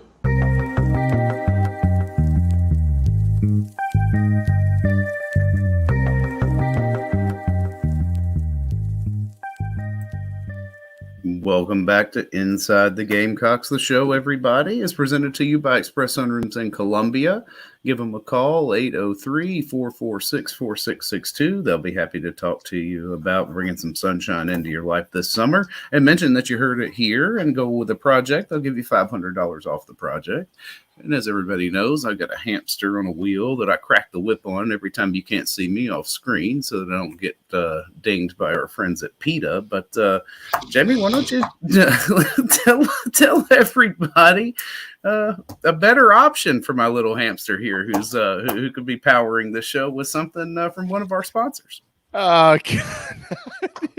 I don't even know what to say. I had no idea what was happening there, but yeah, we are powered by Electric Bikes of Charleston, the home of Aventon, Velotric, and Magnum bikes, and more. And they say it's the most fun you'll ever have on two wheels. So if you're enjoying watching or listening to us, or maybe you can't watch us during the 11 to 1 o'clock hours every day, you just put it in your ears and you hop on an Aventon bike or whatever electric bike you choose that you've purchased from Electric Bikes of Charleston. And that's really going to be fun on two wheels wherever you're headed. Bikes are available for all ages and sizes. Multiple designs for easy street biking. There's off-road bikes like the beach or the mountains. Maybe you get one that you want to take to the beach and the mountains. It doesn't matter. They'll go up to 28 miles an hour, almost as fast as Nicholas Harbor can run the 100-meter dash. So make sure you find them at electricbikescharleston.com. These things, they go faster than I drive. They are really, really cool. But remember, you don't actually have to always just be cruising around in pedal assist mode. You can ride the bike. And then once you've gone 30 miles and you say, oh, bleep, I got to ride 30 miles back home. It's when you put it in pedal assist mode, and it'll get you all the way home. electricbikescharleston.com, powering inside the Gamecocks. The show. JC, Phil and I were talking the other day because I know that people are interested in the the preseason rankings and stuff like that. Phil and I actually next week we're going to come out with our 2026 preseason rankings, because nothing can change between now and then, so we should be fine. I always find it. I'm not picking on Mac and Dino, especially in today's world with the transfer portal and all the crap that can happen between now and the regular season. Like these people that, oh yeah, here's our preseason rankings. I'm like, they don't even know who's on the team. Like the coach doesn't know who's on the team. How are we supposed to know who's on the team? Like I can't rank still a anything. portal period, you know? Yeah. Like, I'm dumbfounded by a lot of the stuff that comes out with football. I mean, I know why it is. We work in the industry. You know why it is? Because they make money on that. That's why they do it. It's like you get to May starts list season. There's all these lists. Talking season. The 15, the 15 most unlikely but likely players to make plays, and here's 25 names that we drew out of a hat. They just say that. All right, today's list at 25 names we drew out of a hat. Here we go. Yeah. Right. Yeah. I don't know. Brian wants to know if Coach Kingston has beaten the Clemson out of the Clemson transfers. We'll ask him. No, they got out. I mean, they that was interesting. How many of them are there? 2, 3? 3. There's Dylan and I know Ricky is Jonathan French. Jonathan French. So they a lot of former Tigers on the roster this year. I would not, by the way, although Monty is quote unquote a former Tiger, he's a Gamecock. He's always been a Gamecock. And I told him when I knew he was coming, I texted him. I said, I'm glad you're out of that phase of your life. I'm glad he grew up. He made life really hard on guys like me and Smoke and all. I mean, we're like, man, like we really want you to win because it's you, but dude, we just can't do it. Like, can't pull for you. Yeah. I mean, realistic. Joel chimes in, says Coach Kingston has 140+ win season as a coach ever. I think there's a golden opportunity to get to 40 this year. That's right. Yeah, I'm really. I love the scheduling philosophy this year. I love it because they had UMass Lowell. You couldn't just play UMass. I mean, I'm kidding. I'm teasing. I mean, but that's I'm loving it. I'm just loving it because the record's gonna look all pretty and nice until they hit the SEC, and I don't think we're gonna have to sit there and ponder if this team will make the tournament to past a certain point of the year. Oh, hopefully. Well, in this league, man, it's so unforgiving. There's really never been anything like it in college athletics where you've got almost every team in there is unbelievable. I mean, I think 10 are like in the top 25. Ole Miss was the last team in the tournament last year and won the whole thing. Won the World Series. Yeah, I mean, this is you're going to lose games in this league. It is going to absolutely happen. And, if you go run out there and win 14, 15 games in the SEC in a season like this, man, you got a chance to go a long way. I mean, you just really do. You're good. And you're about to add Texas and Oklahoma. Yeah. Yeah, they're going to get both a in the College World Series last year. Yeah. I mean, Omaha is going to be like that. They need to move the College World Series out of Omaha and move it to Nashville, Atlanta or Nashville. I'm just kidding. Nashville. I wouldn't like it. I wouldn't like that. No, It's been in Omaha for 100 years or so. I mean, I wouldn't want them to move it. Omaha. Absolutely. That's what you say. I mean, that's what Jack Leggett had Omaha stitched across the back of their, and Carolina. Omaha, but better not play South Carolina on the way. Clemson puts Omaha in their hats. We put it on our banners or something like that. Yeah. Look, man, I'll say this too. I don't care if Clemson wins that rivalry, wins the in-season series 20 years in a row. Gamecocks have bragging rights all time for that. All right, we're going to hit a break, right? Mark Kingston, head baseball coach, University of South Carolina, coming up on the other side. This is Inside the Gamecocks, the show. Most fun you'll ever have on two wheels. The home of Oventon, Velotric, Magnum Bikes, and more, they sell to consumers all across the state and offer outstanding warranties and service after the sale. Their electric bikes are equipped with 5 levels of pedal assist plus a throttle, so you can ride longer, handle the heat better, but still get great exercise. Bikes are available for all ages and sizes. Visit electricbikescharleston.com or stop into their store in Mount Pleasant if you're in the Low Country. Electric Bikes of Charleston, powering Inside the Gamecocks, the show. Daddy, I want you to take me to Disney World.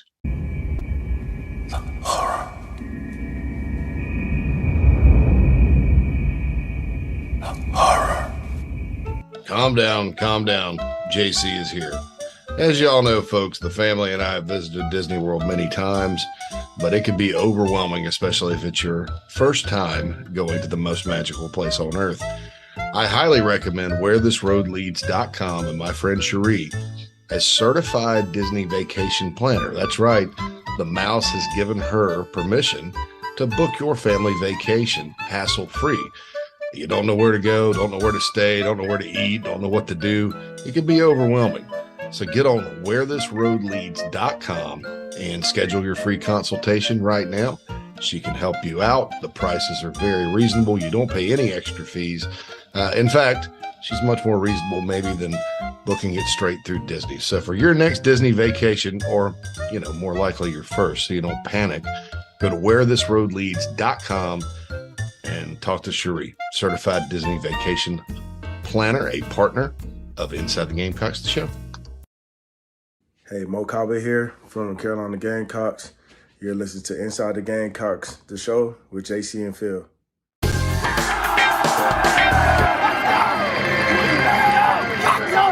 1, 2, 3, go!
Inside the Gamecocks, the show. We are brought to you by Express Sunrooms in Columbia. We are live from the Sinorama Studios, and we are pleased to have as a guest on the McKellar Enterprises guest line none other than the men's baseball coach for South Carolina, Mark Kingston. Coach, how are you doing today? Good to have you. Yeah, I'm doing well. Thanks, guys. Appreciate you having me on. That intro right there gave me some chills looking at some of those pictures and hearing those calls on the radio. And that was a pretty cool intro right there. Saw a lot of guys I recognized. I saw Coach Raines and Bobby Richardson on there. And actually, Bobby's coming to talk to our team today. And June is coming to our first pitch banquet tomorrow. So, yeah, love seeing the history in that intro. That was great. I'm just happy to hear that you saw who was in the intro, because I was a little lingo too. So I don't know, I don't know if I needed to be in there as much as those guys. Give us line 4, Coach. Give us that. See, Jamie, you're giving all the inside dope. I don't know if I can trust you now. When you're a coach, you learn which media you can give stuff off the record and you can give the inside dope. So for your listeners out there, that eye chart right there, I told Jamie early on, hey, I might have to come on a little bit later. I'm at the eye doctor today.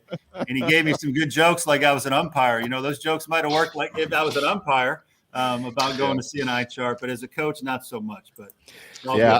Well, I'll follow up with Monty and Scotty later on down the road and see, if you're writing Wimmer into left field and, Messina into center field, we're going to know we got to fix something. Well, that would be more of a brain issue than it would be an eye issue. All right. So, reminder to everybody: 1:30 on Saturday's Fan Fest. You've got, I think today starts 5 scrimmages or so this week, and then you'll kind of wrap it up and start to get ready for the season next week. So, just how I do it. I kind of let you take it from here. Take us around the diamond and tell us how you're feeling about each position, and then we'll get to the staff in just a little bit. So you want me to do all the work for you? Well, it's easier for you to say what you want. If I give you the whole starting lineup today, I mean, what excitement is there going to be leading up to opening day and checking out that first release from our SID and the conversation an hour before the game. I can't believe he's playing. Why is he hitting third? Why is he the first out of the pen? I mean, if I give you all the info you're asking for right now, what are you going to possibly be able to talk about and debate on your show?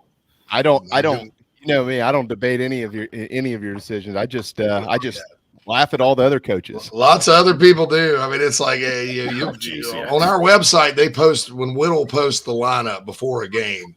You would not believe the discussion that takes place every single time. Well, that's what sports is all about. They've got to give a lot of people a lot of reasons to talk, whether it's fathers and sons, whether it's fans, whether it's how you make a lot of friends and who you hold company with. Sports provides a ton of conversation, good and bad, and sometimes informed, sometimes not informed.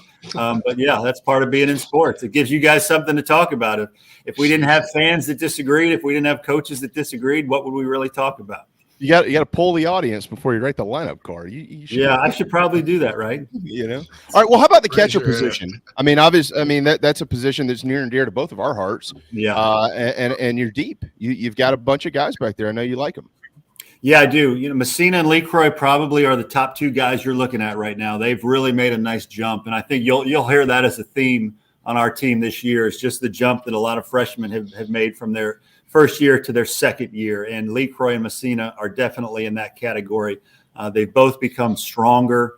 They're both more mature. They both know the game much better, and their approaches at the plate have really significantly improved. And so that's a really nice development for us. Messina had a great year in the Northwoods League last summer, which really helped spur his development. LeCroy was a little bit hurt last summer, so didn't play as much, but he's been as good a hitter as we've had in terms of just giving you quality at bats and putting the ball in play, moving the ball around. So I would say those right now are the top two guys. Jonathan French, who came over from Clemson, is probably the three right now, but because Messina and LeCroy can play other positions, i.e. first base, third base, French could see action as well. And so we feel good about that position. Xander Buchan will provide depth as a freshman from AC Flora. And so I think early on in the season, you'll see LeCroy and Messina sharing the duties, and we'll kind of see how it evolves from there. But on the days Messina doesn't catch, you may see him at other positions, i.e. DH, first base, third base, and the same with LeCroy. I'm gonna do my very best to not hijack this whole thing. So I know Phil and JC want to ask a bunch of questions, and I can talk baseball all day. Obviously, you all know that. But I want to expand on the depth thing a little bit, because I think a lot of times you see catchers, fans do, and they, and all they're thinking is framing, blocking, hitting. There's not a whole lot more to it. There's a lot. Handling the staff is important.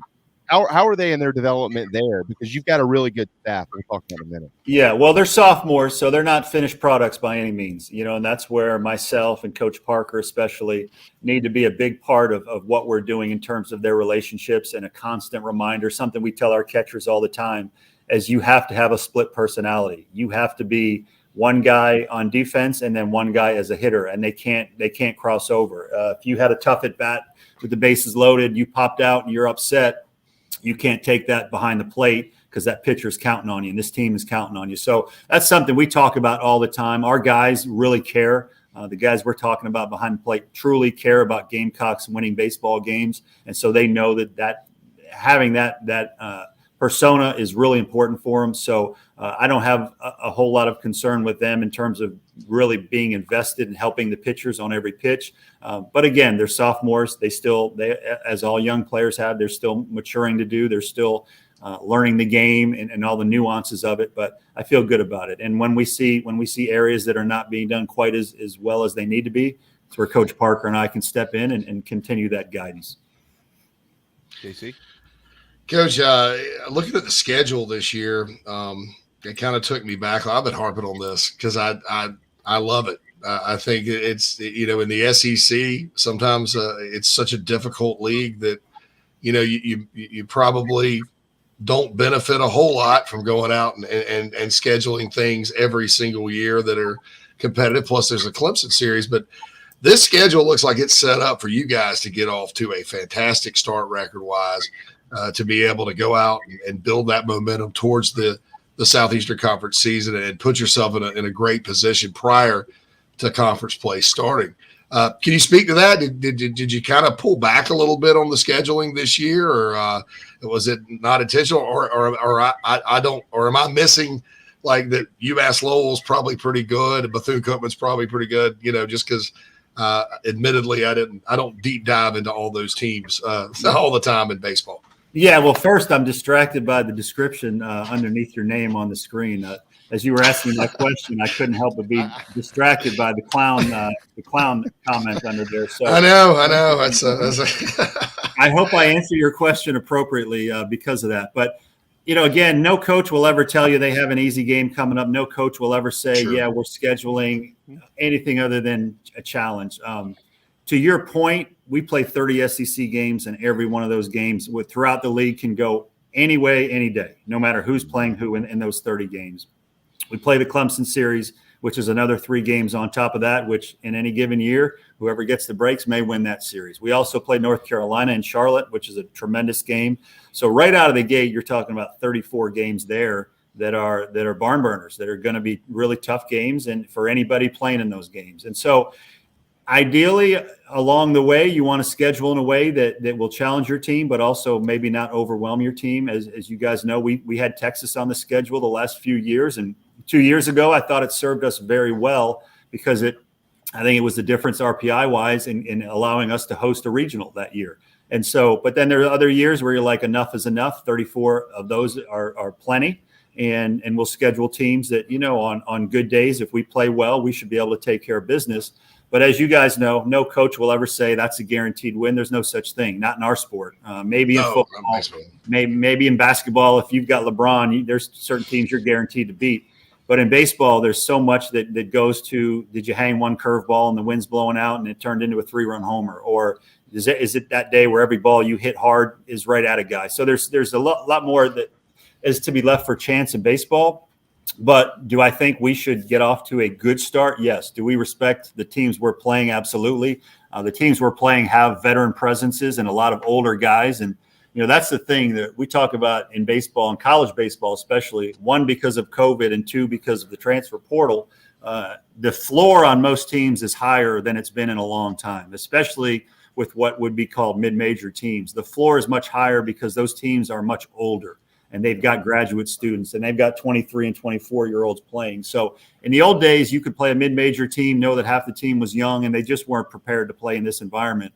But when you have 23, 22, 24-year-olds, they have a chance to play solid baseball. And if you screw things up, then you can get beat on any given day. So all that is to say the RPI generally is taken care of with our schedule in the SEC, with playing Clemson, with playing North Carolina.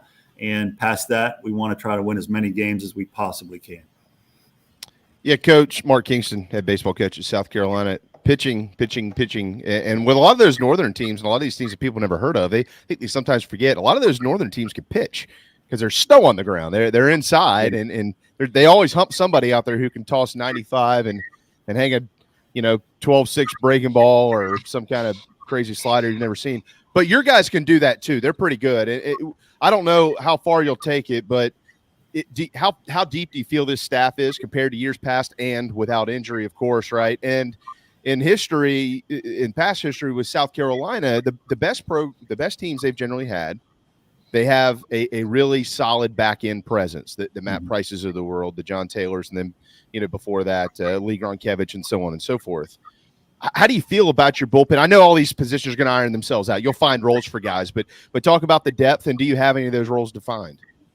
I feel really good about our pitching. It's hard not to. If you watch us play every day and you watch the talent we're running out there, it's hard to not feel really good about it. And again, I have to knock on wood because we have to stay healthy. We felt pretty good about it last year, and then we were decimated, absolutely decimated with the injuries that struck us last year. And as you guys know, we had to pitch Michael Braswell some, and we had to pitch Jalen Vasquez some. And so that's how decimated we were. That should not be the case this year.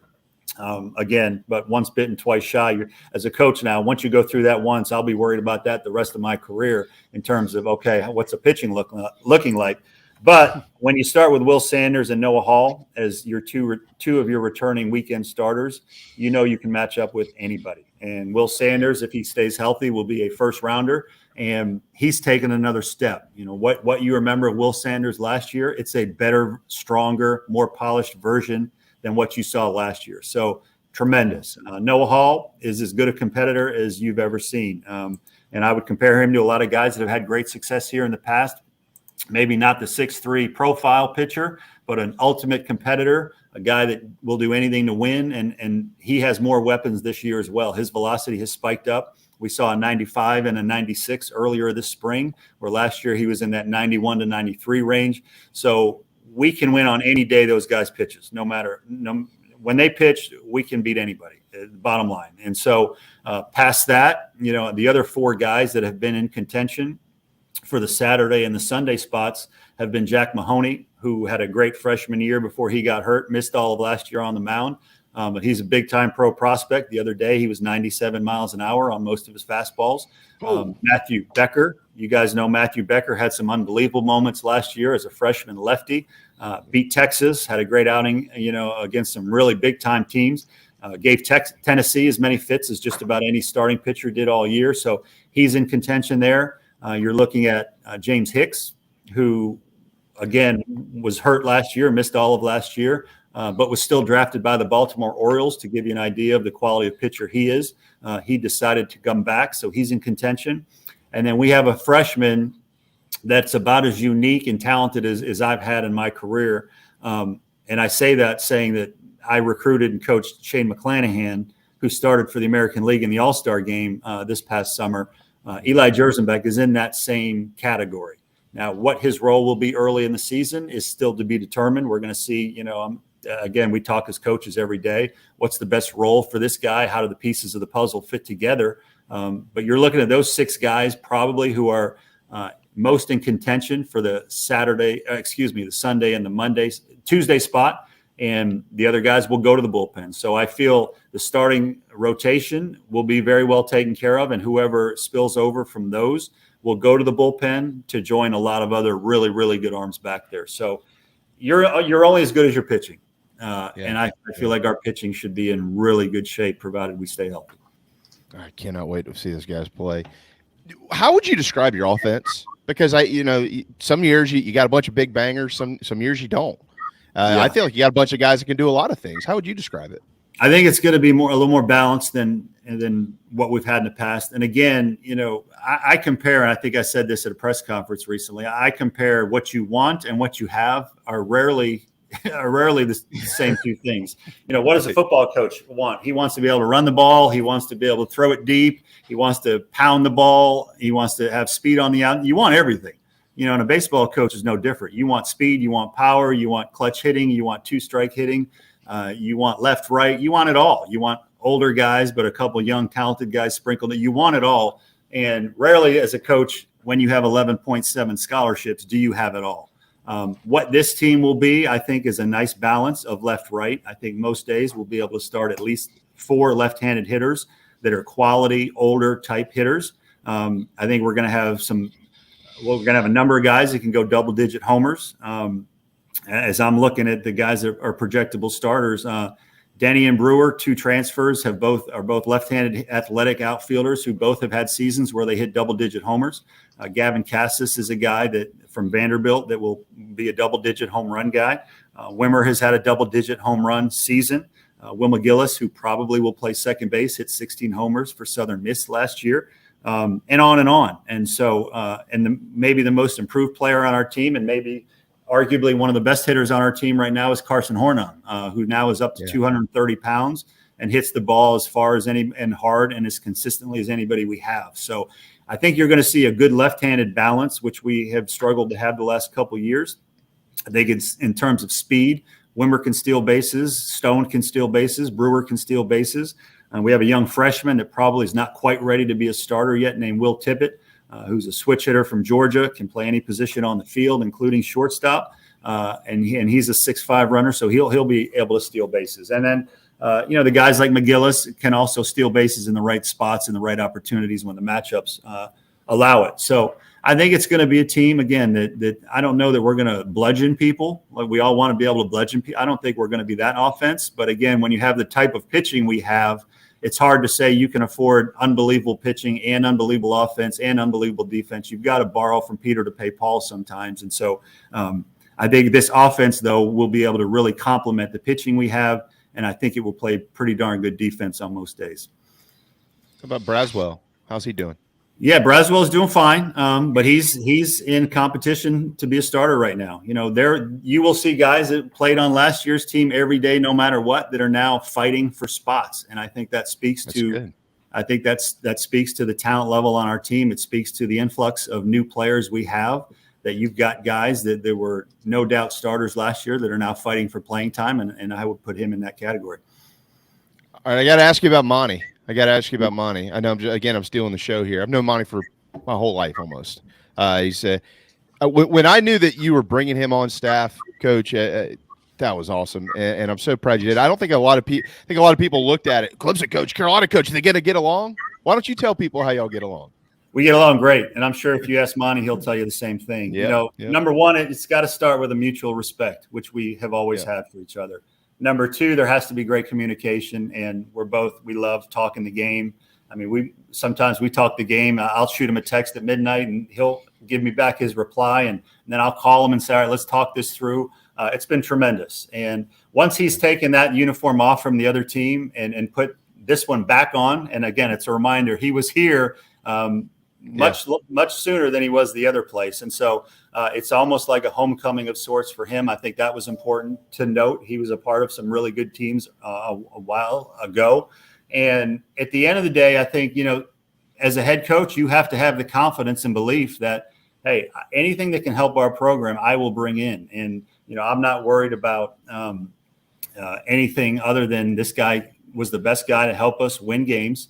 I'm confident in my skin. I'm confident in how we operate, that I don't need to worry about him doing anything other than what we all want to do. And that's win as many games as we possibly can, develop our players, and run as good a program as there is in the country. And so we get along great. And it starts with that mutual respect. And we both just love talking baseball. We love teaching the game. And so it's been great. It's been a great pairing. Guys, y'all got anything? Yeah, I wanted to say my fiance is a proud graduate of Illinois State University. No way. I have no idea how you won there in baseball, so congratulations with that. It's cold. It's cold. I mean, you're on the prairie. I mean, that's impressive. So I didn't want to say that, but no, it's well, she's a Redbird. I mean, we talk about it sometimes. I mean, some places are easy to win and some are not, and so I think you prove as much when you go places that are tough to win and you do things that have never been done. I think that. Again, I think that gets people's attention. Yeah, absolutely. But yeah, I wanted to mention that and kind of bring it back to, having been at a place like that, and then also a Tulane back in the day when they were rolling, and USF is a job that should be better than it was before you took it over, and then getting into the SEC. Now you've been here 6 years. Is there a preference to that, or is there what are kind of some of the the ways that you kind of through your career have adapted and struck the balance, going from places where, you do things for the first time, whatever, to a place where expectations are arguably through the roof and out of control at times? Yeah. Well, for a clown, that's a really good question. And so I think we may have to change that name under there. So yeah, I need a red nose. I need my red nose. Here's what I would say. And again, that's a deep, and I think it's a really good, fair question.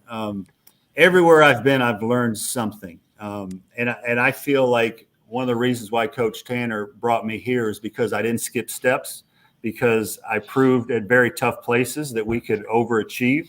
But by the same token, I'd also worked under some tremendous mentors in Jim Morris, who's a Hall of Famer, and Rick Jones at Tulane, who's a Hall of Famer. And so I paid my dues, and we had success everywhere we've been. And so you take pride when you go to an Illinois State and they hadn't done much for a long, long time, and you win 3 championships in 6 years, between the tournament and the regular season. I think that opens eyes, and that's what led to getting to go to South Florida. And when we got to South Florida, they hadn't made a regional in 13 years, and we went to in the 3 years that we were there. And so you work your way up the ladder, and you learn a little bit from everywhere.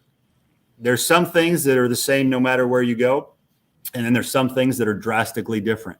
On opening day here at South Carolina, we hope to have 8,000-9,000, coming through the gates to watch us play.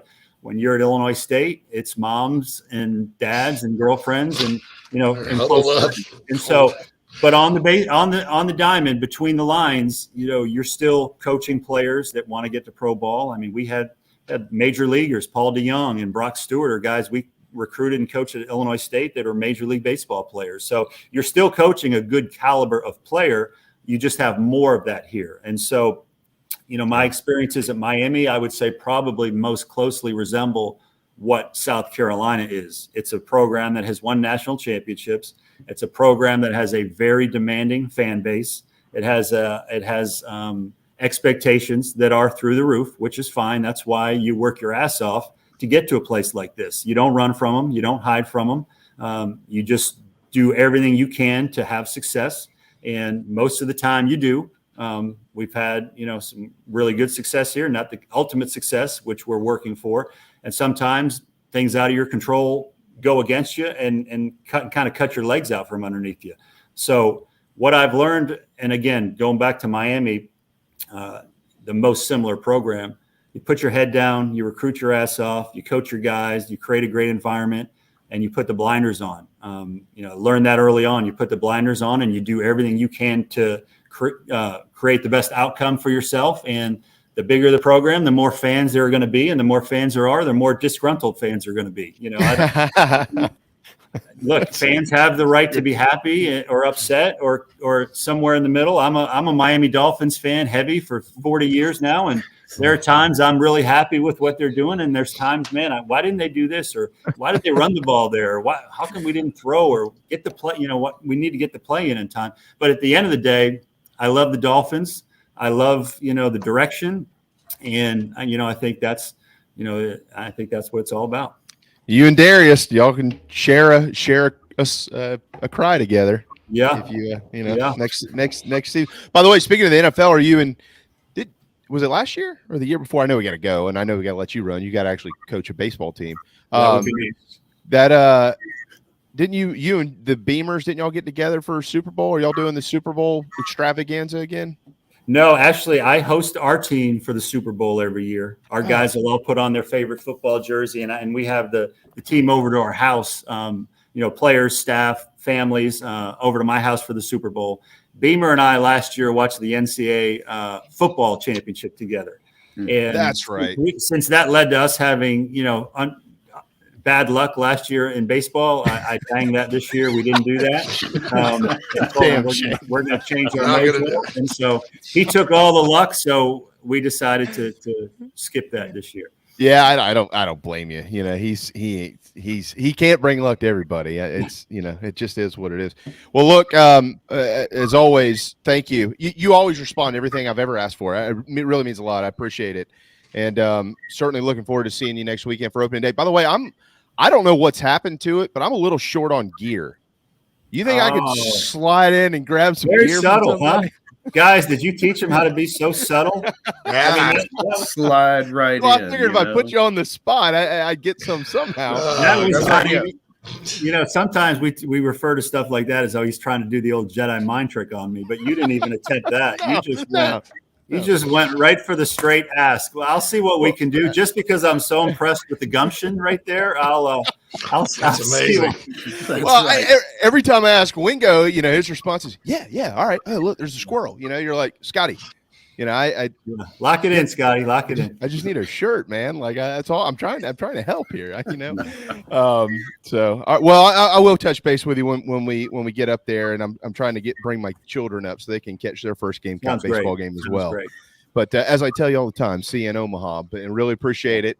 And can't wait to watch your guys play. This is going to be a good year. I'm excited. Appreciate it, guys. No, it will be, and we're not going to go undefeated. So just understand that we're not the 72 Miami Dolphins. So we will not go undefeated. So just stay the course. Stay the course. You know what? The quote I'm going to give our team today is from Thomas Edison about how creating the light bulb took a lot of failures and a lot of attempts before you found the right way to make the perfect light bulb. And so we will experiment throughout, the early part of the season, and we will try things until we find the absolute best combination as we head into the SEC. So just know we're not going to go undefeated. We're going to fight our ass off to fight every game. And when it doesn't, try not to pile on too much. Well, if I tell you what, if you do go undefeated, that will be no one's ever done that before. So it would be, and nobody ever will in baseball. Not in baseball. No, we will not be the first team. 56-0. No, it would be more like 70-0 after 70, you get to make it all the way. Yeah. Not gonna happen. He didn't meet expectations because he went 67-3. You know, yeah. Crazy times, man. Crazy times. You're the man, Coach King. Thank you, man. Thanks. Go get him. We'll see you soon. My pleasure, guys. Thanks for having me on. Thanks so much, Mark. Always. Yes, Thank you. Thank you, Coach. There you go. Mark Kingston, the head baseball coach of South Carolina. I know we kept him for 30 minutes. I'm sure he's thrilled about that. But but good, pretty good stuff there. Right? He had some good answers, long, in-depth answers. You know, he could have been like Belichick. We're on to Cincinnati, right? We're on to UMass Lowell, right? We're on to UMass Lowell. Yeah. That's Phil. Yeah, that's a great Belichick. We're on to UMass Lowell. Phil. I'm gonna wake up. The show is neat. Oh, you want to listen to the show every day? Yeah. It can't be beat. Yes. I'm going to make it up. All right. It's amazing how many guys in college baseball throw almost 100 miles an hour now. I couldn't believe he was like 97. Like, geez, come on. Hey, Vandy and Florida have been doing this for a while. Yep. I'm glad we're in the mix. So. It is. It's like that volcano program that you and Mike Morgan talk about, JC, on football. This is South Carolina as a baseball volcano program. Yeah. It's ready to go. Mm-hmm. All right. We'll meet again tomorrow at 11, right? Yeah. I just got a tickle out of watching myself go back. I was like, he's in trance, man. All right. See y'all tomorrow. Let's get out of here, Percy.